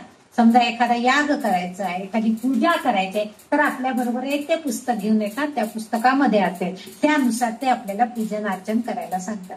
योग्य आहे, त्या सरस्वतीच्या साह्यानं ते आपल्याला पूजा अर्चा करायला सांगतात. पण पूर्वीच्या काळी हे असे ग्रंथ, अशा पोथ्यांची पुस्तकं हे काही उपलब्ध नव्हतं. त्यामुळं प्रत्यक्ष या ऋषी मुनी जे होते, हे काही संत लोक होते, त्यांनी हे सगळं तोंडपाठ करून ठेवलेलं आहे. आणि परंतु आपल्याला मात्र किती आपण भाग्यवान आहोत की आता आपल्याला ते सगळं लिखित स्वरूपामध्ये मिळते. सगळे वेद, सगळी उपनिषद, आता सगळे एवढे मोठे बाळ बऱ्याच धर्मस्थळ जी आहे, धर्मी ग्रंथांचे सगळीकडे आपल्याला बघायला मिळतात. त्या इथं एक गोष्ट आपण लक्षात ठेवायला पाहिजे की आता हे लिखित स्वरूपात बघतोय, पण पूर्वीच्या काळी तसं नव्हतं. म्हणजे वैश्विक बुद्धिमत्ता, म्हणजे देवदेवतांनी आपल्या मुखातून हे जे काही सांगितलं ते आपल्या मुखातून आपल्या बुद्धिमत्तेनं परमचेतनेशी, म्हणजे आपल्या या ललितांनी दिलेली चेतना, म्हणजे समजा संभाषणाची चेतना असेल, म्हणजे बोलण्याची चेतना असेल, किंवा आपल्या बुद्धीमध्ये साठवण्याची चेतना, संवेदन शक्ती असेल, ह्या सगळ्याला दिली, संवेदना दिली. आणि त्या देवांचं ते जे क्षण आहे, म्हणजे त्यांनी जे सांगितलेलं आहे ते सगळं एकत्रित करून श्लोक स्वरूपामध्ये, तेव्हा त्यांनी बराबर सगळं सांगून टाकत होते. देवदेवता जे होते ते वेदांच्या स्वरूपामधलं सगळे सांगत होते. आणि नंतर हे जे ऋषीमुनी आहेत त्यांनी चेतना शक्तीद्वारे, परमचेतनेशी, म्हणजे किती त्याला ताकद असली पाहिजे बघा. त्या ऋषीमुनींनी ते आपल्या आधी ऐकायचं आणि परत त्याचं एकदा संस्मरण करायचं, म्हणजे पुन्हा एकदा ते म्हणायचं आणि मग ते योग्य झाले का हे बघून आपल्या शिष्यांना सांगायचं आणि आपला शिष्य संप्रदाय तयार करायचा. म्हणजे हे ज्या गोष्टी आहेत ह्या गोष्टी एकत्रित स्वरूपामध्ये श्लोक सगळे घ्यायचे आणि मग ते त्या शिष्यांना सांगायचं. आणि विविध श्रेणीमध्ये हे वेद विभागले गेले आहेत. हे आत्ताच्या काळामध्ये शक्य झालेलं आहे, परंतु त्या काळामध्ये ते शक्य नव्हतं. आपण ही जी भगवद्गीता वाचतो ती सुद्धा आता त्या युद्धभूमीवरती कुठं काय असणार आहे, कोण काय वहीपेन घेऊन बसले काय लिहायला, किंवा आत्ताच्या सारखी जी स्टेनोची लिपी आहे ती वगैरे तिथे मग काही होती का? असं तर आपल्याला माहित नव्हती की त्याला स्टेनो लिपी म्हणतात, असेल हे कदाचित, आपल्याला माहित नाहीये. पण त्या सहदेवाला जी एक ज्ञात शक्ती होती त्याद्वारे त्याच्या मेंदूमध्ये ते सगळं साठवलं गेलं. आणि नंतर आपल्याकडे जे व्हॉइस रेकॉर्डिंग हा जो प्रकार, आपण जसं आता रेकॉर्डिंग करतो आणि संध्याकाळी रेकॉर्डिंग केलेलं आहे, थोडंसं माझं मिस झालं, मला यायला उशीर झाला किंवा मी लवकर सोडून गेले, मग ते मी पुन्हा ऐकते युट्यूबवरती. हे जे रेकॉर्डिंग आहे हे प्रकार म्हणजे आत्ताचे आपली भगवद्गीतेचं स्वरूप आहे. महाभारतामधलं तेवढाच भाग आपण पुन्हा पुन्हा का बघू शकतोय, ऐकू शकतोय, अभ्यास करू शकतोय, ही केवळ आणि केवळ ही चेतना, परमचेतनेचा संयोग आहे त्या वैश्विक बुद्धिमत्तेशी झालेला. आणि त्यामुळे म्हणजे वैश्विक बुद्धिमत्ता म्हणजे आता भीष्माचार्यांनी शरपंजरी पडलेला असताना ते विष्णू सहस्त्रनाम सांगितलं. वैश्विक चेतना आहे ती एक प्रकारची, त्यांच्या मुखातून ते विष्णूची इतकी सहस्त्रनाम सांगितली गेली आणि ती सहस्त्रनाम परमचेतनेशी संयोग झाला. म्हणजे आपल्या या ललितेचं जे चेतना शक्ती आहे त्या शक्तीशी संयोग झाला आणि आपल्याला विष्णू सहस्त्रनामासारखं दिव्य स्तोत्र मिळालं. आपण भाग्यवान आहोत या गोष्टीसाठी आणि आपण आता त्याचा अभ्यासही करतो, त्याचं पाठांतर करतो, त्याचा आपण चांगल्या कार्यासाठी उपयोग करून. तसं या विविध श्रेणींमध्ये हे सगळे वेद विभागले गेले आहेत. तज्ञ लोकांकडून त्याचं विश्लेषण करण्याचा प्रयत्न केलाय. म्हणजे वेदांमध्ये आता ज्ञानेश्वरी सारखं बघा, भगवद्गीतेची 700 श्लोकांची 10,000 श्लोकांमध्ये ज्ञानेश्वरी झाली, त्याचंच विश्लेषण केलं ज्ञानदेवांनी. परत तेही अवघड आहे म्हणून अभंग ज्ञानेश्वरी स्वरूपानंदांनी लिहिली हे एवढे मोठे मोठे मोठे ग्रंथ, पुन्हा 2 अभंग ज्ञानेश्वरीचे 2 भाग केले. छोट्या अभंग साध्या सोप्या भाषेमध्ये त्यांनी परत त्याचं विश्लेषण केलं. म्हणजे हे विवेचन त्यांनी करण्याचा म्हणजे हा अभ्यास जो आहे, हा अभ्यास म्हणजे वेदांग म्हणून ओळख. मगाशी जो आपण वेद आणि वेदांग हा जो फरक जाणवला तो अशासाठी आहे. वेद म्हणजे मी आहे, मी त्याच्यामध्ये आहे. म्हणजे वेद जे आहेत ते आपल्याला माहिती आहे काय आहे ते. ज्ञान म्हणजे वेद, थोडक्यात अर्थ त्याचा. ज्ञान जे आहे ते ज्ञान, ते सगळं आपल्याला जाणता यायचंय, ते वेदांगानुसार जाणायचंय आपण. आणि तो वेदांगाचा अभ्यास म्हणजे त्या वेदांमध्ये काय आहे त्याचा अभ्यास करायचा म्हणजे वेदांग. ती आता आपल्याला ध्वनी मार्फत, गप्प बसा, ध्वनी मार्फत, विधी आदेशांमार्फत, भाषाशास्त्रानुसार, व्याकरणानुसार, व्युत्पत्ती, कोशशास्त्र, खगोलशास्त्र, या सगळ्याचा अभ्यास आता आपल्याला करायला मिळतो. म्हणजे त्यांनी जे वेदांमध्ये हे जे सगळ्याचा अभ्यास करून देऊन ठेवलेले आहे. आता आपल्याकडे असं म्हणतात की आता अग्निबाणाचा शोध लागला म्हणून ते अग्निबाण आकाशामध्ये उडवतात. आपल्याकडे आपण म्हणतो की हा अग्निबाण सोडला, तो अग्निबाण सोडला, याला ह्या यानाला नाव दिलं त्या. पण पूर्वीच्या काळी सुद्धा ह्या सगळ्याचा अभ्यास त्यावेळच्या ऋषी मुनींनी केलेला होता. कशाच्या आधारे केलेला होता तर या वेदांच्या आधारे केलं. म्हणजे प्रत्यक्ष देवदेवतांनी त्यांच्या मुखातून ते सांगितलं आणि ते या ऋषी मुनींनी आधी मुखोद्गत करून घेतलं आणि मग परत ते आपल्या शिष्य संप्रदायाला सांगितलं, श्लोकाद्वारे सांगितलं, सोपं करून सांगितलं आणि मग त्यांनी त्याचा विश्लेषणात्मक अर्थ करून विवेचन करून त्या तज्ञ लोकांनी त्याची विभागणी केली.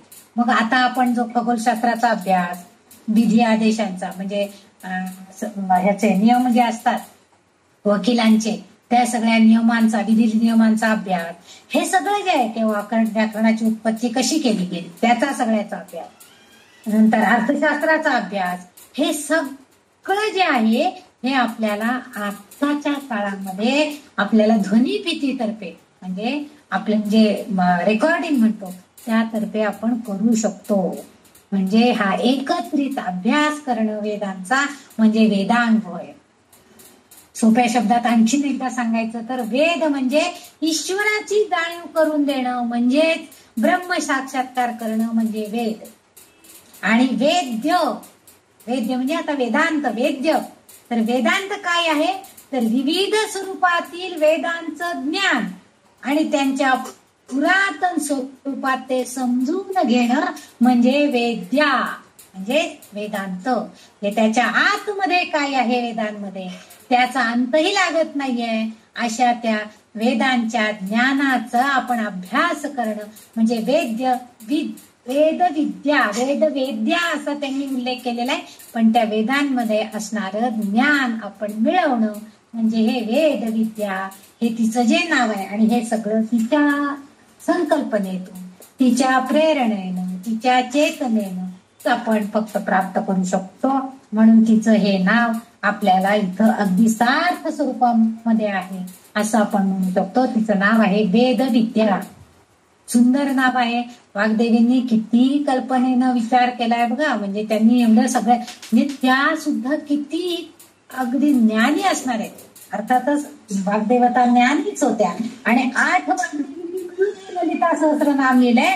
म्हणजे त्या प्रत्येकीच्या ज्ञानाच्या कक्षा किती रुंद होत्या आणि त्या सगळ्यांच्या संकल्पनेतून हे ललिता सहस्रनाम स्तोत्र लिहिले गेले. अशा तऱ्हेची जी नावं, अतिशय अप्रतिम आणि सुंदर नावांची योजना त्यांनी ह्या केलेली आहे. त्यातलं हे एक नाव अतिशय सुरेख अशा वेदवेद्या नावाचं संबोधन इथं आलेलं आहे.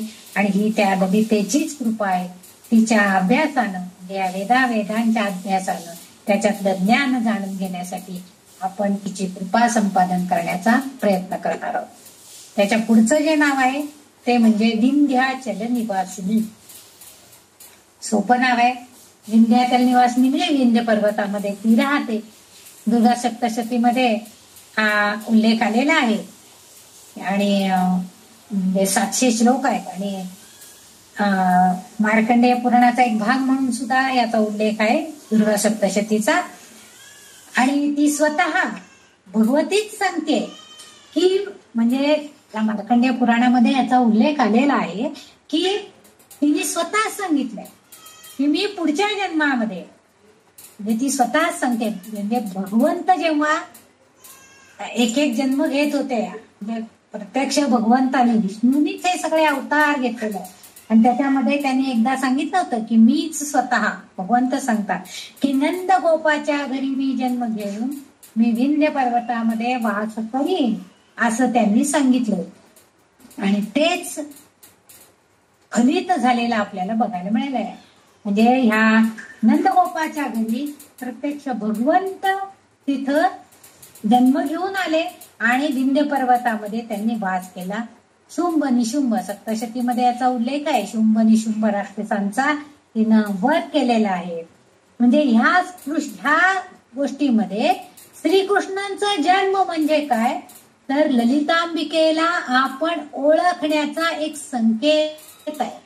म्हणजे विंध्याचल निवासिनी ती राहते. कारण काय हो, भगवंत शेवटी कुठल्या तरी मातेच्या उदरी जन्म घेणार आहे. माता आहे ती सर्वव्यापी माता. आणि सर्वव्यापी माता कोण आहे, ही आमची ललितांबिका आहे. आणि म्हणून तिचा उल्लेख इथं पुन्हा पुन्हा येतो आहे. ललिता सहस्रनामामध्ये विविध नावांचा उल्लेख आलेला आहे. त्याच्यामध्ये काही ठिकाणी तिला विष्णूची बहीण म्हणजे पद्मनाभाची बहीण असा उल्लेख आलेला आहे. काही ठिकाणी लक्ष्मी म्हणून उल्लेख आलेला आहे. विष्णू पत्नी रमा म्हणून काही ठिकाणी उल्लेख आलेला आहे. तसंच इथं विंध्याचल, अचल म्हणजे न हलणारा पर्वतराज. पर्वत काय एका ठिकाणी दुसरीकडे जात नाही, अचल असतो तो एका ठिकाणी. तसं विंध्य पर्वतावरती निवास करणारी ती विंध्यवासिनी देवी अशी जी देवी आहे ती ललितांबिका देवी आहे. आणि तिचा उल्लेख इथं झालेला आहे. म्हणजे त्या नावामध्ये तीच आहे विंध्यवासिनी देवी. कोकणामध्ये विंध्य पर्वतांच्या ज्या रांगा आहेत त्याच्यामध्ये विंध्यवासिनी देवी आहे.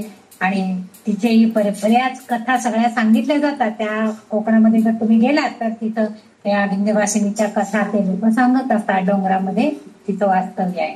म्हणजे त्या ठिकाणी सुद्धा म्हणजे भगवंत सुद्धा सांगतात की मी पुढच्या जन्मामध्ये जन्म घेणार आहे आणि त्यावेळेस मी कुठे राहणार आहे, तर त्या विंध्य पर्वतात राहणार. म्हणजे बघा, त्या सर्वव्यापी मातेच्या रूपामध्ये ते भगवंत वास करून आलेले आहेत. म्हणजे ती आपल्याला ओळख सांगते की मी तेव्हा सुद्धा मीच तिथं होते. भगवंतांनी जन्म घेतला म्हणजे मीच तिथं होते, मीच आहे ती विंध्यवासिनी जी आहे तिथं राहणारा तो भगवंत म्हणजे मी, आणि मी म्हणजेच भगवंत आहे. कारण शिवशक्ती एक आहे आणि त्यांचा संयोग म्हणजेच आपण जी शक्ती रूप आहे ती शक्ती रूपी आपल्याला तिथं बघायला मिळते. त्यामुळे तिचं हे एक नाव या वाग्देवींनी इथं उल्लेख केलेला आपल्याला बघायला मिळतो.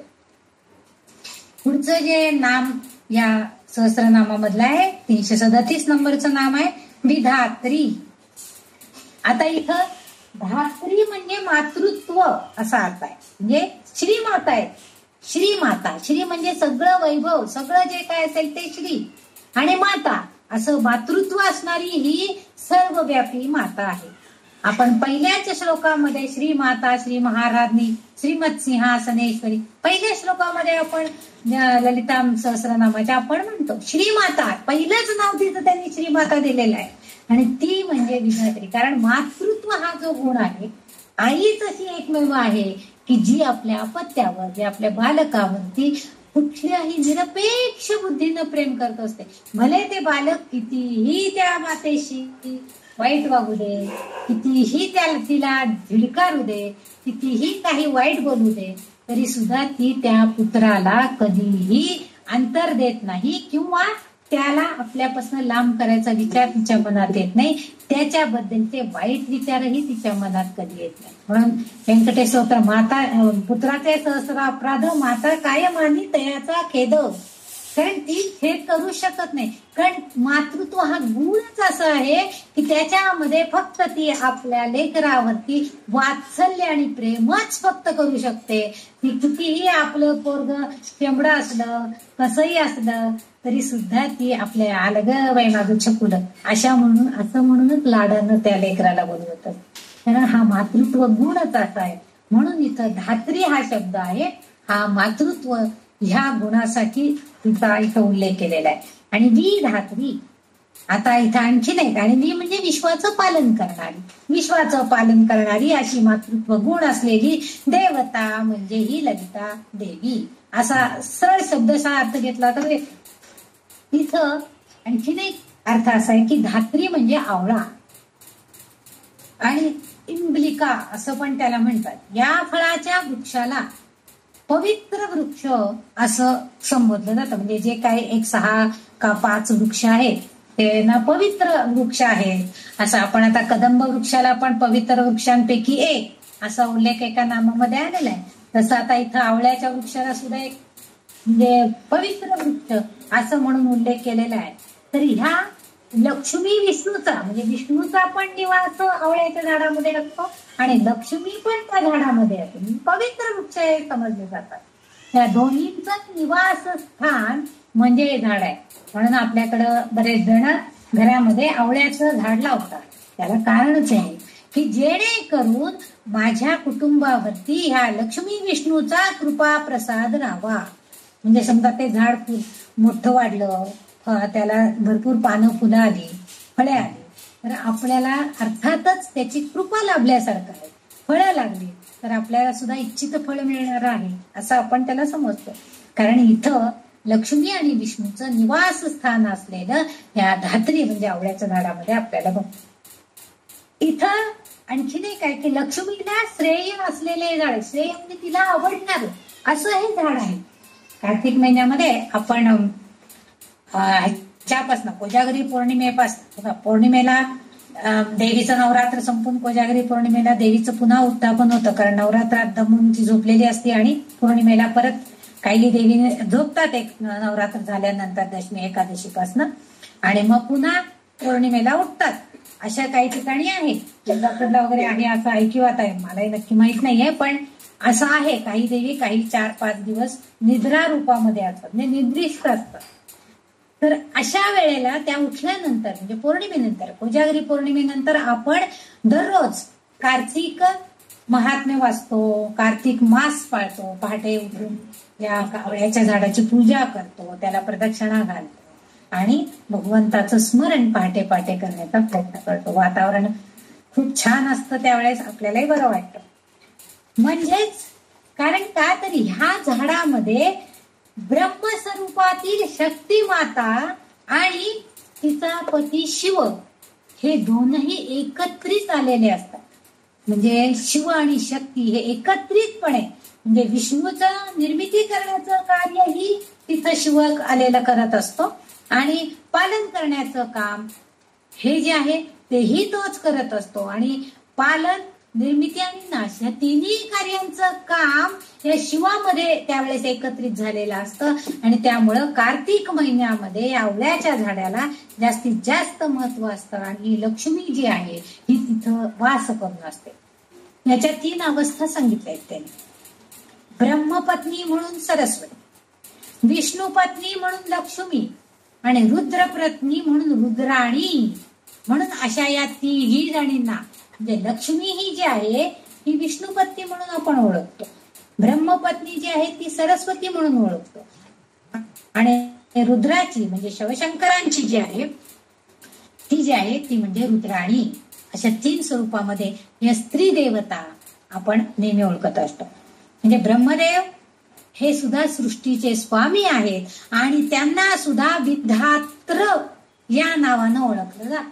आणि विधात्र नाव त्यांचं जर आहे तर त्यांची पत्नी म्हणजे काय झाली, सरस्वती, विधात्री.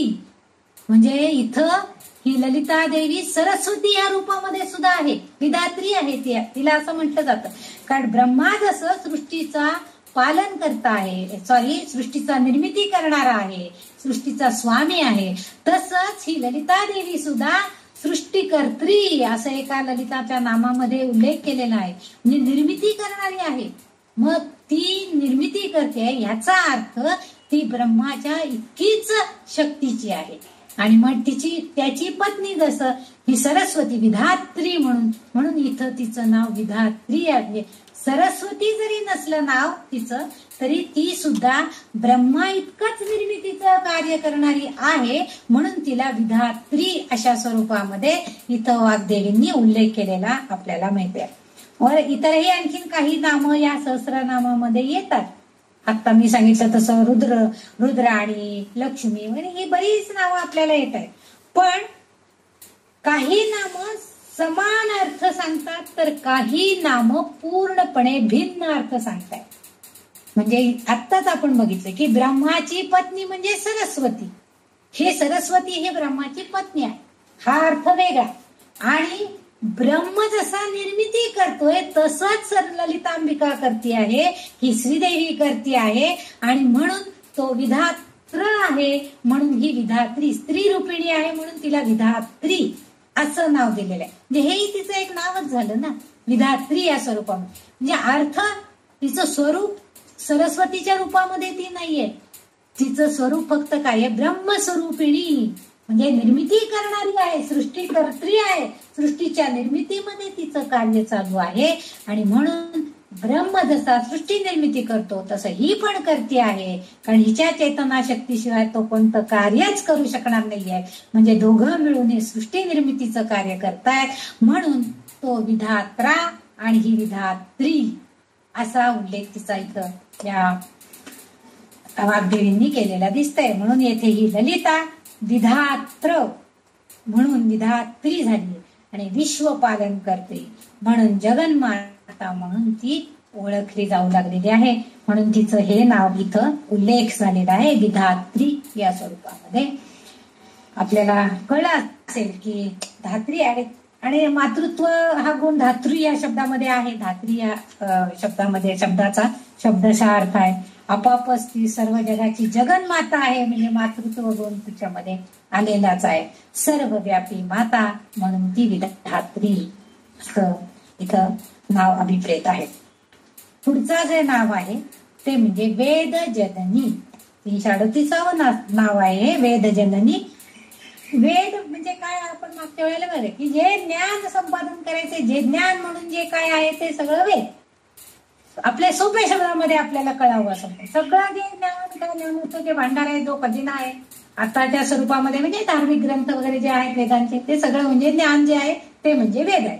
आणि वेदांची माता वेद जननी म्हणजे आई माता आणि वेदांची जननी. जननी म्हणजे कोण असतं की जन्म देणारी असती तिला आपण जननी म्हणतो, माता म्हणतो. मग वेदांची माता जी आहे वेदांना जन्म देणारी, वेद निर्माण करणारी, वेदांची उत्पत्ती करणारी अशी जी कोण आहे ती म्हणजे ही ललिता माता आहे, म्हणून तिला वेद जननी असं नाव दिलं गेलेलं आहे. मला वाटतं त्याच्यामध्येच आहे, भागवतामध्येच आहे तर कशात आहे मला आता आठवत नाही. मी एकदा तेव्हा तरी सांगितलेलं आहे की ते जेव्हा ते प्रलय झाला आणि विष्णू म्हणजे त्या पाण्यामध्ये विष्णू झोपलेले होते, निद्रिस्थ अवस्थेमध्ये होते आणि ब्रह्मा पण निद्रिस्थ अवस्थेमध्ये होता, पण त्याच्या मुखातून वेद बाहेर पडत होते आणि ते वेद ह्या म्हणजे या वराह रूपामध्ये त्यांनी ते सगळे कॅप्चर करून घेतले होते, म्हणजे आणि चोरून त्यांनी ते पातळात नेऊन ठेवायचा प्रयत्न केला होता आणि त्याला परत बाहेर काढण्याचं काम जे केलेलं तेही वराह रूपामध्ये त्यांनी येऊन मग त्याला पुन्हा भर पृथ्वीनी ते म्हणजे ऐकले होते ते सगळे वेद, कारण आपोआप निद्रिस्त अवस्थेमध्ये त्यांच्या मुखातून, कारण ते वेद जर सगळ्या जगाला दैत्यांच्याकडे जर ते वेद गेले असते तर त्याचा सगळ्याचा विश्वाचा नाश होण्याकडे आपण गेलो असतो.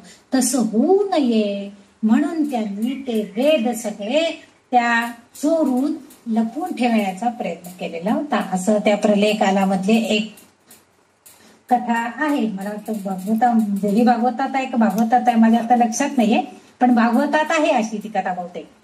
तर ते जे आहे म्हणजे ऋषी मुनींनी ते जाणून घेतलं ध्वनी स्वरूपा, म्हणजे ब्रह्मापासून ध्वनी स्वरूपामध्ये. ध्वनी स्वरूप म्हणजे काय तर आवाजामध्ये, म्हणजे ब्रह्मदेव पुटपुटत होता, वेद आपोआप बाहेर पडत होते त्याच्या मुखातून. पण आता ते जर त्या दैत्यांना कळलं तर ते सगळे घेऊन जाण्याच्या प्रयत्नात होते, परंतु ते होऊ नये म्हणून त्यांनी त्यालाच उचलून नेऊन टाकलं. म्हणजे दुसरीकडे ते सगळे वेद त्यांनी चोरून नेऊन ठेवलेले होते.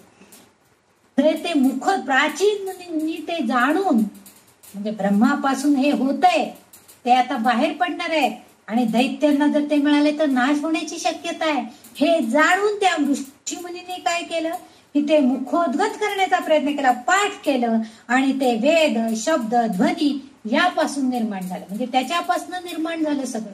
म्हणजे वेदांनी म्हणजे ब्रह्मदेवानं आपल्या मुखातून जे सांगितलं ते वेद, ते शब्द, ते ध्वनी सगळं पुन्हा साठवून ठेवण्याचा प्रयत्न केला.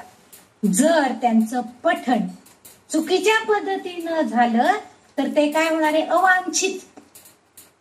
अवांछित याचा अर्थ नको असलेलं असा होणार आहे, म्हणजे वाईट परिणाम त्याचा घडणार आहे. म्हणूनच पूर्वीच्या काळी हे सगळे वेद मुखोद्गत करून घेत होते, म्हणजे पाठ करून घेत होते, चुका होऊन द्यायचे नाही.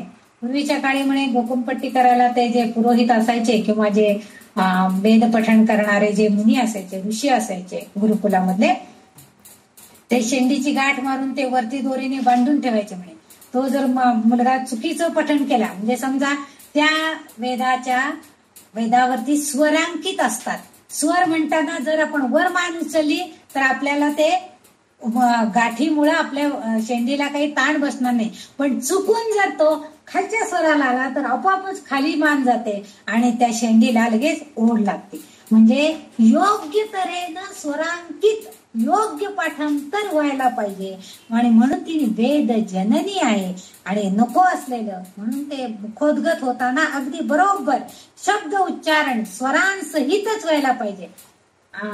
जेव्हा पुरुष सूक्त शिकवलं तर त्यावेळेस ते सांगितलं होतं की ह्या शब्दावरती हा जोर द्यायचा आहे, म्हणजे हा शब्द वरच उच्चारला गेला पाहिजे, तो खाली उच्चारून चालणार नाही.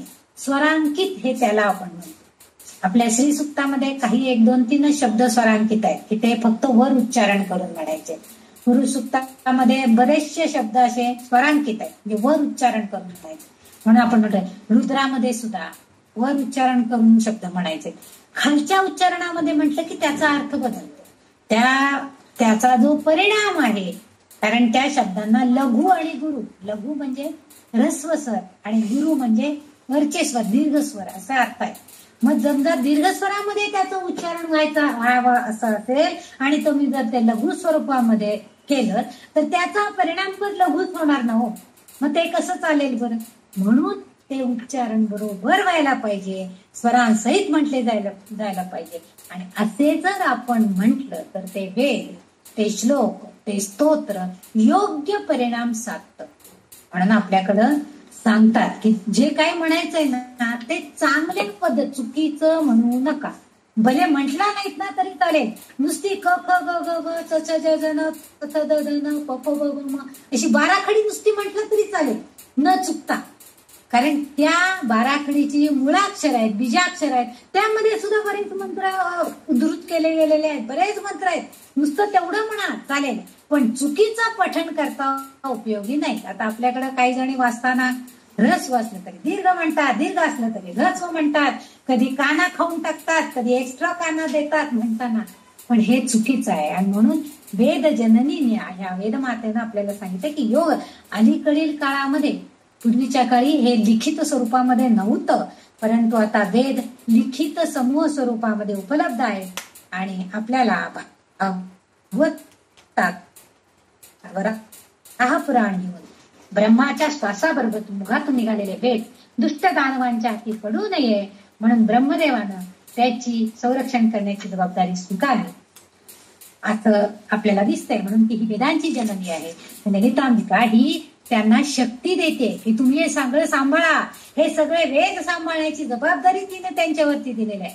पुरुष सूक्तामध्ये याचाच अर्थ, वेद जननीचा अर्थ आणखीन एका प्रकारे सांगतात की पुरुष सूक्तामध्ये असा उल्लेख आहे की वेदांचा उगम, जे वेद जे उगम पावलेले आहेत किंवा वेद जे निर्माण झालेले आहेत ते सर्वाहूत यज्ञापासून निर्माण झालेले आहेत. म्हणजे हा एक यज्ञ आहे. देव आणि मानव ऋषीगण ह्या सगळ्यांनी मिळून हा एक मोठा यज्ञ आयोजित केला होता. आणि याच यज्ञाचा स्वामी पुरुष सूक्तामधला जो स्वामी आहे पुरुष सूक्ताचा, तो म्हणजे पुरुष, म्हणजे मानव, मोठा महामानव म्हटलं तरी सुद्धा चालेल. महामानव म्हणजे आंबेडकर अशा अर्थानं आपल्याला जे आता म्हणतात तसं नाहीये. हे म्हणजे मोठी शक्ती असणारा, हा महाशक्ती असणारा मानव असा जो आहे पुरुष आहे तो, म्हणजे त्या यज्ञाचा स्वामी म्हणून त्याचा उल्लेख केलेला आहे. जेव्हा यज्ञ होतो तेव्हा त्याच्यामध्ये आपण अग्निस्वरूप, म्हणजे अग्निस्वरूपामध्ये असतात, अग्निविधी केले जातात आणि या स्वामी पुरुषाला ब्रह्म म्हणून ओळखलं जातं. आणि त्याच्याकडून, म्हणजे तोच ब्रह्मस्वरूप आहे आणि ब्रह्मस्वरूपाची जेव्हा आपल्याला माहिती होते किंवा ब्रह्मस्वरूप आपण जेव्हा जाणून घेऊ शकतो तेव्हाच आपल्याला ज्ञानाची परिपूर्णता होते. कारण ब्रह्मज्ञान प्राप्त झालं तर हे बाह्य जगाचं आपल्याला काहीही सोयरसुतकच राहत नाही. आपण त्या ध्यान अवस्थेमध्ये जाऊ शकतो आणि हेच ब्रह्मज्ञान प्राप्त करून घ्यायचं असेल तर अशा एक प्रकारचे यज्ञ याग पूर्वीच्या काळी केले जायचे आणि ते त्या वेदांच्या आधारानं, त्या वैदिक लोक जे होते ब्रह्मा ऋषी हे जे आहेत, या ऋषींच्या तर्फे देवा आणि ऋषी गण यांच्या मार्फत हे यज्ञयाग केले जायचे. आणि त्याचा जो स्वामी तो म्हणजे पुरुष, आणि त्या पुरुषाला आवाहन केलं जायचं. आणि अग्निविधीचा जो पुरुष आहे, जो स्वामी आहे, त्या पुरुषाला ब्रह्म असं म्हणतात आणि त्यांच्याकडून वेदाची उत्पत्ती झाली आहे असे वेगवेगळे संदर्भ या वेदांच्या उत्पत्तीसाठी सांगले जातात. म्हणजे जेव्हा वेदांची उत्पत्ती झाली, भागवत वराह पुराणामध्ये आपल्याला ब्रह्माच्या श्वासाबरोबर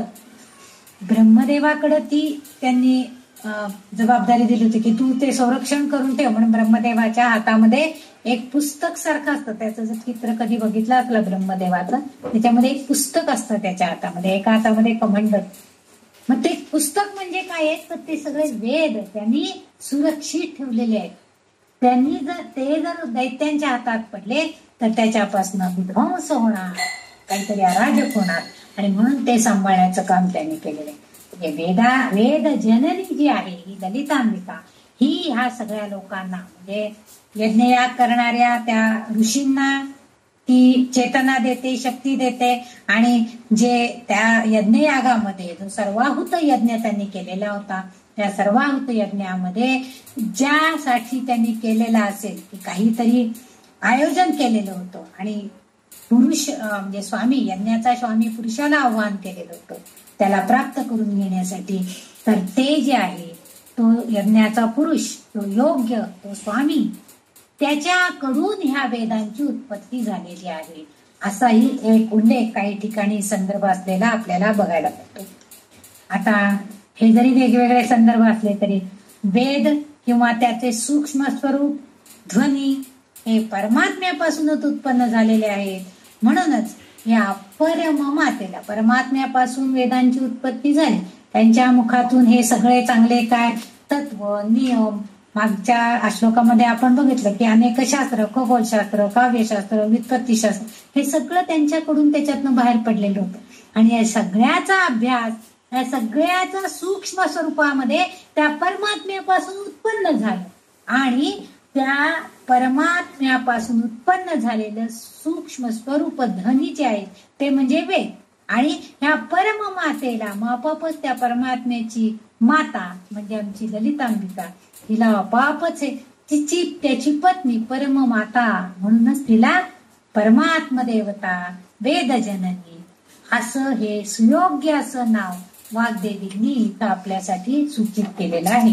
म्हणजे परमात्म पित्याची ही परम माता म्हणून वेद जननी, म्हणजे त्यांनीच वेदांची निर्मिती केली आणि वेदांच्या निर्मिती सांभाळण्याचं काम ही एक माता म्हणून हिच्याकडे आलं. कारण कुठल्याही आपत्त्याला सांभाळण्याची जबाबदारी आईवर असते. आणि हे वेदांची निर्मिती यांनी करून टाकली ब्रह्मानी, परंतु ते सांभाळण्याचं काम या परममातेनं स्वीकारलं आणि म्हणून तिला वेद जननी असं नाव इथं सूचित केलेलं आपल्याला दिसतं. त्यांनी अभिव्यक्त केलेलं आहे, हे नाव योग्य आहे असं वाटतं. आता पुढचं जे नाव आहे ते आहे 339 नंबरचं नाव विष्णू माया. सोपं आहे, आपल्याला लक्षात घ्या. विष्णू माया म्हणजे काय? विष्णूची माया, विष्णूची माया शक्ती. नुसती माया, विष्णूची माया म्हणजे कोणती? विष्णूची माया शक्ती आहे ती. विष्णू हे विश्वाचं सर्वव्यापी पालन करते आहे. म्हणजे ब्रह्माने जेव्हा निर्मिती केली तेव्हा या सगळ्या विश्वाचं पालन पोषण करण्याची जबाबदारी या विष्णूंवर येऊन पडली होती. कारण प्रत्येक मर्त्य जीवाच्या, आपण जे मानवी देह धारण करणारे जे लोक आहोत, आपण सगळे मर्त्य जीव म्हणतात याला, या भौतिक शरीरामध्ये विष्णू हा आंतरिक स्वरूपामध्ये आणि बाह्य स्वरूपामध्ये सुद्धा अस्तित्वात असतो. प्रत्येकाच्या अंतरात्म्यामध्ये अंतरात्मा आहे, आत्मा आहे, परमात्मा म्हणतो आपण त्याला. त्याला ओळखण्यासाठी आपली धडपड चालू आहे की मला माझा परमात्मा केव्हा भेटेल, या आत्म्याची ओळख मला केव्हा होईल, हे आपण सतत ध्यान धारणा करण्याचा प्रयत्न करतो. म्हणजे तेच करत असतो. आणि ही ललिता माती ही जी आहे ही शक्ती, माया किंवा भ्रमाच्या रूपामध्ये आहे. म्हणजे अशी गोष्ट आहे की जोपर्यंत साधकाच्या मनावरती मायेचं पटल दूर होत नाही, या आपण ह्या भूलभुलैयाला विश्वामध्ये छान सिनेमा लागलाय, चला आपल्या मनामध्ये आलं, कशाला ते अर्थविरुद्ध ऐकत बघू, ऐकून नंतर युट्यूब वरती चला हा सिनेमाला जाऊ. म्हणजे ही माया, हा भ्रम आपल्याला होतो. आपल्या त्या मायेचं पटल आपल्या मनावरती येतं आणि आपण अंतरात्म्याला ओळखण्याचं जे आहे ते सोडून आपण बाह्य जगताला भुलतो. म्हणजे काय भुललासी वरल या रंगा जे आपण म्हणतो ते त्याचमुळे. कारण अंतरंग आपलंच अंतरंग, कारण तो आपल्या आतमध्ये आहे, तो आपल्याला दिसत नाहीये, त्याचं स्वरूप आपल्याला ओळखता येत नाही. पण बाह्य स्वरूपामध्ये, चतुर्भुज स्वरूपामध्ये त्याची जर मूर्ती असेल त्या परमात्म्याला आपण नक्कीच ओळखू शकतो. आणि आपण आपोआपच हात जोडतो, नतमस्तक होतो आणि म्हणतो, भगवंता तुझी लीला आगाध आहे. हे सहज आपल्या तोंडून निघून जातं. पण ही ललिता माता जी आहे ही मात्र काय करते, आपल्या भोवती मायेचं पटल, मायेचं स्वरूपामध्ये येते. आणि जोपर्यंत ह्या साधकाच्या मनावरचं मायेचं पटल दूर होत नाही तोपर्यंत ब्रह्म म्हणजे काय, परमात्मा कसा आहे, आत्मज्ञान म्हणजे काय आहे याची ओळख त्या साधक भक्ताला होतच नाही. कारण त्या मायेमध्येच गुरफटलेला असतो. आज काय, आज माझ्या मुलाचा वाढदिवस आहे, पार्टी आहे, चला गेले हॉटेलमध्ये जेवायला. पण आज नको बाबा, आज द्वादशी आहे, आपण घरात छान स्वयंपाक करावा, नैवेद्य दाखवावा आणि छान छान सात्विक अन्न खावं. हे नाही, वाढदिवस आहे असं कसं बाहेर जाऊनच हॉटेलमध्ये साजरं केलं पाहिजे. म्हणजे हे मायेचं पटल आहे, ही सगळं भ्रम आहे आपल्याला. कारण आपल्या जिभेचे चोचले हे जे भ्रम आहे, हा भ्रम दूर केला जाणार आहे केव्हा, जर ललिता मातेची कृपा झाली, तिनेच ते मायेचं पटल आपल्यावरती निर्माण केलंय आणि तीच कृपा करून आपल्याला ते मायेचं पटल दूर करायला लावणार आहे. दोन्ही गोष्टी तीच करते. म्हणून ती विष्णू माया असं जे नाव दिलेलं आहे, विष्णूची पत्नी म्हणून ती लक्ष्मी. मग ती आपल्याला पैसा पुरवणार आहे. आणि त्याच वेळेला माया म्हणजे एक प्रकारची लक्ष्मी आणि एक प्रकारचं भ्रम म्हणतो ना आपण, माया रूप. असं म्हणतात की रावणाने मायावी रूप धारण कर. माया म्हणजे मायावी रूप, मायावी शक्ती ही जी आहे ही त्यांनी मायावी शक्तीने त्या सीतेला एक छान ह्याचं रूप धारण केलं रूप आणि तिला पळवून दिलं. ही माया शक्ती म्हणजे सगळं भ्रम आहे, सगळा आभास आहे, सगळा भ्रम आहे. हे पण तीच निर्माण करते. आणि आपल्यामध्ये आपल्या अंतरंगाला जाणून घेण्याचं काम सुद्धा म्हणजे जाणून घे. तुझ्या अंतरंगामधल्या आत्म्याला ओळखण्याची ध्यानधारणा करणं, नामस्मरण करणं, तो कसा आहे ते जाणून घेण्याची शक्ती सुद्धा तीच देणार आहे, तिचीच माया आहे. कारण का, जर आपण देवी उपासना केली तर त्याला त्या उपासनेला जास्त महत्व आहे. कारण का, तर ही सार्वत्रिक शक्ती आहे आणि विश्वाचा कारभारही तीच चालवते आणि तिचीच ती माया शक्ती आहे. बघा, त्यामुळे आपल्याकडं नवरात्रामध्ये आपण बघतो सगळीकडं एवढा उत्साह असतो. कारण तिची ऊर्जा शक्ती, माया शक्ती सगळीकडे आपल्यात. मग काही जण हौसे नवसे गवसे सगळेजण त्या उपासनेच्या, काही जण नुसतं उपास करायचा म्हणजे विविध पदार्थ खायचे, विविध प्रकारचे 9 दिवस उपास करतात, रोज एक वेगळं काहीतरी करून खायचं. हा त्यांचा उपासाचा पद्धत आहे. काही जण की नाही, मला 9 दिवस फक्त देवीची आराधना करायची, तिच्या उपास्य, तिच्या सानिध्यामध्ये राहून तिची उपासना करायची, अशी उपासना करतात. म्हणजे कारण सार्वत्रिक शक्ती आहे, ती सगळीकडे त्यावेळेस असणार आहे आणि नवरात्रामध्ये ती जास्त असते. म्हणून आपण त्या काळामध्ये जास्तीत जास्त देवीची उपासना का करतो, की ती ऊर्जा आपल्यामध्ये संक्रमित व्हायला पाहिजे, आपल्यामध्ये यायला पाहिजे, की ज्या योगे आपल्या सुद्धा आध्यात्मिक शक्तीची वाढ व्हायला पाहिजे, परमार्थाची आपल्या वाढ व्हायला पाहिजे, आपल्याला तिच्या शक्तीची ओळख व्हायला पाहिजे. आणि विश्वाचा कारभार करणारी ती आहे, तीच चालतीये, तीच चालवते. म्हणून तिचीच माया शक्ती ही आहे. म्हणून तिला विष्णू माया असं नाव देऊन टाकलेलं आहे वाग्देवींनी. गीतेमध्ये श्रीकृष्ण एका श्लोकामध्ये असं म्हणतात, दैवी हेषा गुणमयी मम माया दुरत्यया मामेव ये प्रपद्यन्ते माया मेताम तरन्ति मे. म्हणजे सत्व रज तम ह्या 3 गुणांनी युक्त असलेल्या माझ्या मायेच्या पलीकडे सगळं कठीण आहे.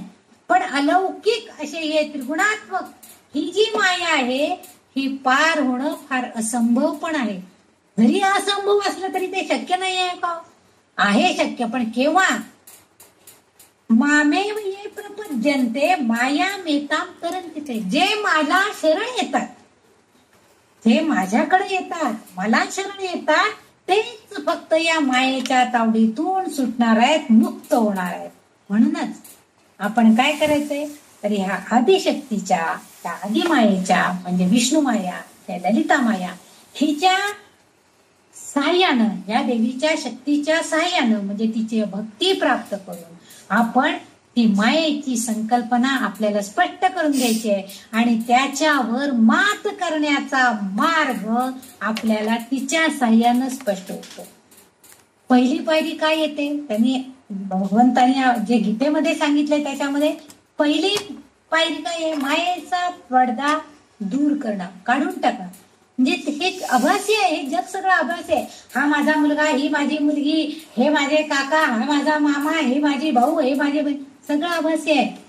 हे कोणीही आपल्याला पुढे उपयोगी येणार नाही आहेत. जेव्हा मला माझं दुःख होईल, माझ्या देहाला यातना होतील, तेव्हा माझं मलाच सगळं भोगायचंय, माझं मलाच सगळं सहन करायचंय आणि त्यावेळेस एकमेव माझा परमात्मा मला सहाय्याला येणार आहे, तोच मला हे सगळं करणार आहे. म्हणून मला फक्त त्यालाच शरण जायला पाहिजे. म्हणून दुसरी पायरी कोणती आहे, शरण जाणे. की भगवंता आता मी सगळं तुझ्यावर सोपून टाकलेलं आहे, तूच बघ काय करतोस ते.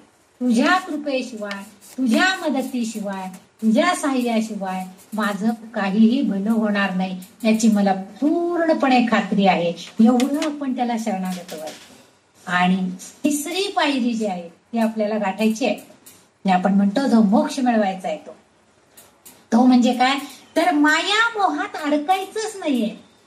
काय मग आपल्याला 2-4 साडी असल्या तरी बस आहे ना, घरात एक रोज एक नेसायची, एक आणि बाहेर जाताना एखाद दुसरी असते. पण मोह पडतो ना, रस्त्यावरून जाताना दिसले की हा त्या दुकानात काय छान साडी लावली ती, वाटलं मला एक घेऊन टाकावी का, हा मोह आहे.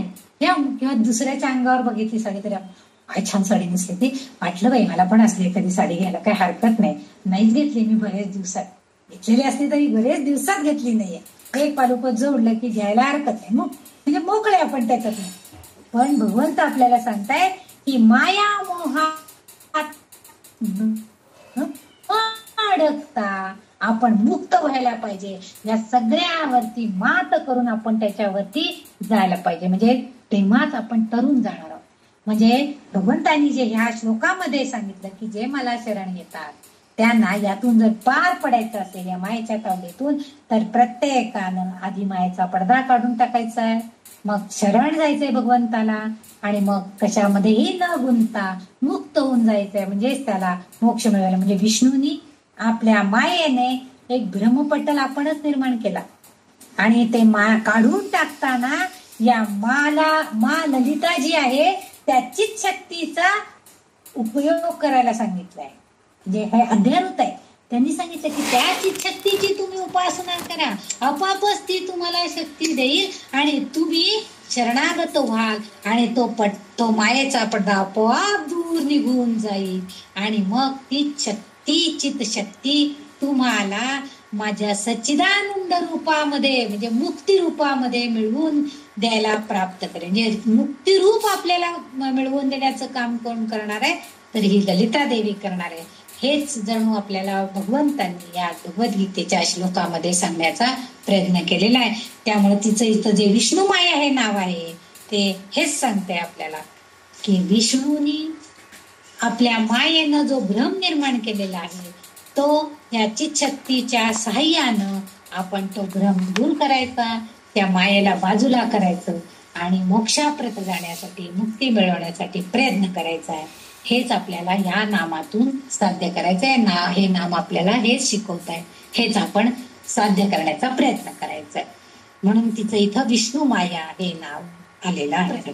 तिचं पुढचं जे नाम आहे सहस्रनामामधलं पुढचं 340 नंबरचं नाम आहे ते विलासिनी. सुंदर नाम आहे, आपल्याला माहिती आहे.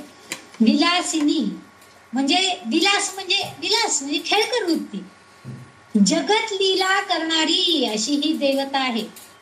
हे जगतामध्ये जे जे काही घडतंय ते सगळं आपण म्हणतो ना, भगवंताची माया अगाध आहे. आपल्याला कळत नाही तो असं का करतो आणि असं का होते, पण मग आपल्याला नंतर कळतं. की काय परवाच मला वाटतं व्हॉट्सअपलाच कुठंतरी एक लेख आला होता की नंतर कळलं की आम्हाला की हे असं का घडलेलं होतं, तर त्याचा संदर्भ असा. म्हणजे हा खेळ सावल्यांचा जसं म्हणतो आपण तसं ह्या नियतीचे जे खेळ आहेत ते आपल्याला कळत नाहीत, आणि म्हणून तिची जी वृत्ती आहे खेळकर वृत्ती विलासिनी. म्हणजे प्रत्यक्ष ह्या ललितांबिकेला खरं तर मजेमध्ये स्वारस्य आहे, तर ती मुळात आनंदी आहे. मागच्या बऱ्याच नामांमध्ये तिचा उल्लेख आनंदी वृत्तीमध्ये ती असणारी आणि आपल्या भक्तांनाही आनंद देणारी, हे दोन्ही अर्थी ती विलासिनी असल्यासारखी आहे. पण इथं असा आपण अर्थ अभिप्रेत असलेला आपल्याला दिसतो की जेव्हा शिवाबरोबर ही शक्ती म्हणजे ललिता देवी असते तेव्हा पती पत्नी हे दोघं जण एकत्र आहेत, शिवशक्ती एकत्र आहेत.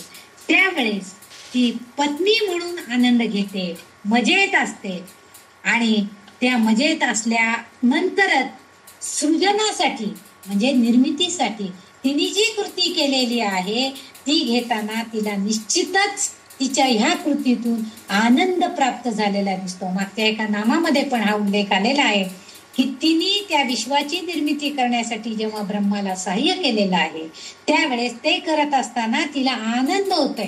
कारण सृजनशीलता, मातृत्व हा जो गुण आहे, एका जीवातून दुसरा जीव निर्माण करणं, यासारखा आनंद आणि यासारखं दुसरं अगाध असं कार्य कोणतं आहे.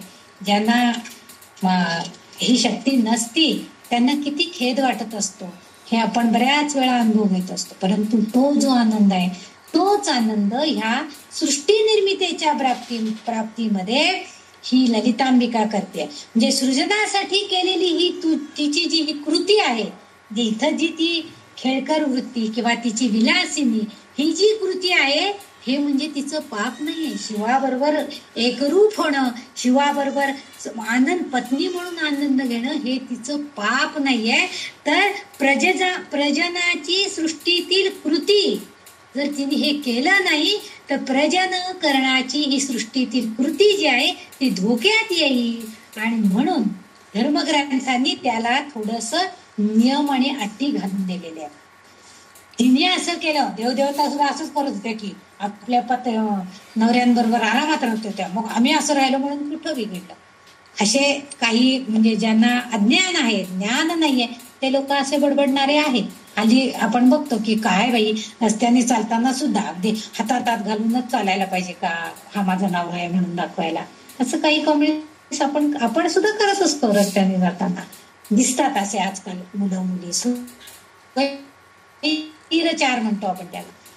परंतु इथं ह्या शक्तीनं या शिवाबरोबर जेव्हा हे विलासी किंवा म्हणजे मध्ये स्वारस्य घेण्याचा प्रयत्न केला, त्यावेळेस तिने का हे केलं तर प्रजन शक्ती वाढवण्यासाठी. परंतु धर्मग्रंथांनी घालून दिलेले जे नियम आहेत, अटी आहेत, त्याचं मात्र आपण सगळ्यांनी काटेकोरपणाने पालन हे केलेच पाहिजे. आजकाल काय होतंय, स्त्री पुरुषांमध्ये स्वैराचार, विलासी वृत्ती वाढीस लागलेली आपल्याला दिसते.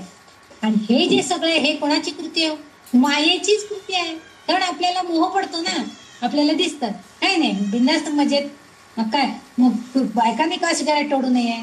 तर काल मेडिकलला वगैरे असणारे मुलं मुली असतात, ती मुलं तर ओरडतच असतात, मुली सुद्धा सिगारेट, मुलं मद्यपान करतात, मुली मद्यपान, म्हणजे ही जी स्वैराचार सगळीकडे झालेला आहे. तेव्हा ही ललिता देवी आपल्याला सांगते की विष्णूच्या मायेच्या रूपामध्ये ती जी असते, त्यामुळं आपले सामान्य साधक भक्त त्या भ्रमाच्या भोपळ्यात राहायचा आपण प्रयत्न करतो. म्हणजे त्यांनी तसं केलं म्हणून आम्ही का करू नये? कृष्णाने का तिला पळवून आणलं, मग आपण पण एखाद्या आपल्याला जी आवडती त्या मुलीला का नाही पळवून आणावं? आम्ही पण आणतो पळवून. अरे पण त्या पाठीमागं काय होतं, कोणती शक्ती होती, याचा तुम्ही कधी विचार करत नाही. म्हणून इथं त्यांनी म्हणते की आपण भ्रमामध्ये राहायचं, भ्रमाच्या भोपळ्यात राहायचं नाही. आपण मात्र तेच पसंत करतो. येथे ती तिची खेळकरपणा, खोडकरपणा दाखवते. आणि तिने ते जरी तिचा खोडकरपणा, खेळकरपणा आपल्याला दाखवला, तिची विलासनी वृत्ती दाखवली, तरी सुद्धा त्याच्यामध्ये ती ते करत असताना कोणतंही पापाचरण करायचं आहे, पापाचरण करायचं आहे, तिच्याकडनं पाप घडते असं कोणतीही कृती ती करत नाहीये. आपण मात्र सामान्य साधक फक्त तेवढंच बघतो आणि ते आचरण करण्याचा प्रयत्न करतो. तसं न करता चांगल्यात चांगलं आपलं प्रजनन कसं होईल ह्याचा प्रयत्न आपण केला पाहिजे. तुम्ही म्हणजे पाठीमागच्या सुद्धा काळामध्ये सुद्धा बघा, आणि आता तर आहे, आता तर सगळ्या म्हणजे प्रजनन शक्तीवरती जर आपण अभ्यास केला, बघितलं आजूबाजूला वातावरणामध्ये, आपल्या समाजामध्ये, तर जे चांगले सुशिक्षित लोक आहेत ते फक्त एक, फार झालं तर 2, ह्याच्यापेक्षा जास्त प्रजनन शक्ती वापरायला तयार नसतात. म्हणजे 1 किंवा 2च मुलं ते होऊन जातात. कारण त्यांना कळून चुकले की आपली प्रजनन शक्ती जर आपण जास्त वापरायला लागलो तर आपली इतर ज्या शक्ती आहेत कार्य करण्याच्या त्या त्यामुळे कमी होतात. आणि त्या जो जीव जन्माला घालणार आहे त्याचं योग्य पालन पोषण करणं हे आपल्या हातून होणार नाहीये, ह्याची कल्पना त्यांना आहे. पूर्वीच्या काळी सुद्धा जर तुम्ही थोडासा जर स्टडी केला असेल तर डॉक्टर, इंजिनियर, मोठ्या पोस्टवर असणारे जे लोक असायचे त्यांना 1 किंवा 2च मुलं असायची. पण बाकीचे जे साधारण साधे कारकून किंवा इतर ऑफिसेसमध्ये असणारे जे म्हणजे लोक असायचे, कर्मचारी असायचे, त्यांना मात्र 4-4, मीच्या पिढीमध्ये 4-5 मुलं म्हणजे अगदी असायचीच. असं आमच्या पिढीमध्ये सगळे 4-5 भावंड हे ठरलेलं असायचं. पण त्याच्यानंतरच्या पिढीमध्ये मात्र प्रत्येकाला कळलं की आपण असं न राहता आपण जर योग्य प्रजनन केलं तर त्या येणाऱ्या संततीचं आपण चांगल्या प्रकारे पालन पोषण करू शकतो. आणि ही शक्ती जी आहे ही ललितांबिकेनं दाखवून दिलेलं आहे की मी जेव्हा प्रजनन करते आहे ती कशासाठी करते की चांगली सृष्टी निर्माण व्हावी. दैत्य निर्माण केला नाहीये तिने जन्माला घालून.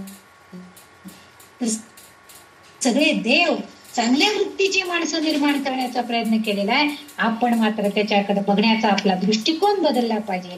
तर आणि तरच आपण हे योग्य प्रकारे तिला म्हणजे तिचं फॉलोअप घेऊ शकतो, तिच्या प्रकारे वागू शकतो, तिची शक्ती आपल्याला मिळू शकते. आणि म्हणून तिच्यात असणारा हा खेळकरपणा, खोडकरपणा, ही विलासी वृत्ती ही सगळी जरी आपल्यात आली तरी सुद्धा त्याच वेळेला तिचीच स्वरूप आहे, ती चिदाशक्ती आहे हेही आपण लक्षात घेतलं पाहिजे. आणि ती आपल्यामध्ये मिळवायची असेल तर आपण तिचं पूजन अर्चन हे अतिशय श्रद्धेनं मनोभावानं केलं पाहिजे. एवढं मात्र नक्की आहे. मला वाटतं आपण इथं थांबावं. म्हणजे 76व्या श्लोकाला आपण उद्या जाऊया. इथं म्हणजे 75वा श्लोक आपला इथं संपतो आहे. आणि पुढच्या जे श्लोकामध्ये आपला पुन्हा थोडा गीतेचा संदर्भ आहे. कारण क्षेत्र स्वरूपा वगैरे असं तिचं स्वरूप आपल्याला बघायला मिळणार आहे. आणि आज आपण इथंच थांबूया. आतापर्यंतच्या याच्यामध्ये मला जे अर्थ साधारण कळले ते मी तुम्हाला जास्तीत जास्त चांगल्या प्रकारे सोप्या शब्दात सांगण्याचा प्रयत्न केलाय. पण काही काही शब्दच असे आहेत की त्याचे अर्थ अतिशय वास्ट आहेत, गूढ आहेत. तरी पण ते सांगण्याचा प्रयत्न केलाय. जर काही चांगलं सांगितलं गेलं असेल तर ती त्या परमेश्वरी देवीची आणि भगवंताची कृपा. काय माझ्याकडनं चुकलं असेल सांगायला आणि खरंच जर त्यातलं काही तुम्हाला बाबा नाही हे सांगताना तुम्ही असं सांगितलं असतं तर जास्त छान. तर मला आपल्याकडनं सगळ्यांच्याकडनं अतिशय अपेक्षित आहे की फारच चांगली गोष्ट आहे, तुम्ही पण त्याच्यावर एवढा विचार केलात आणि मला सांगितलं तर फारच आवडेल. बघा असं जर काही कुठं झालेलं असेल तर तेही मला सांगा, मला निश्चित आवडेल. चुका माझ्या पदरात घाला, हे चांगलं असेल ती तिची कृपा समजा. आज आपण इथंच थांबूया. जय जगदंब, जय जगदंब.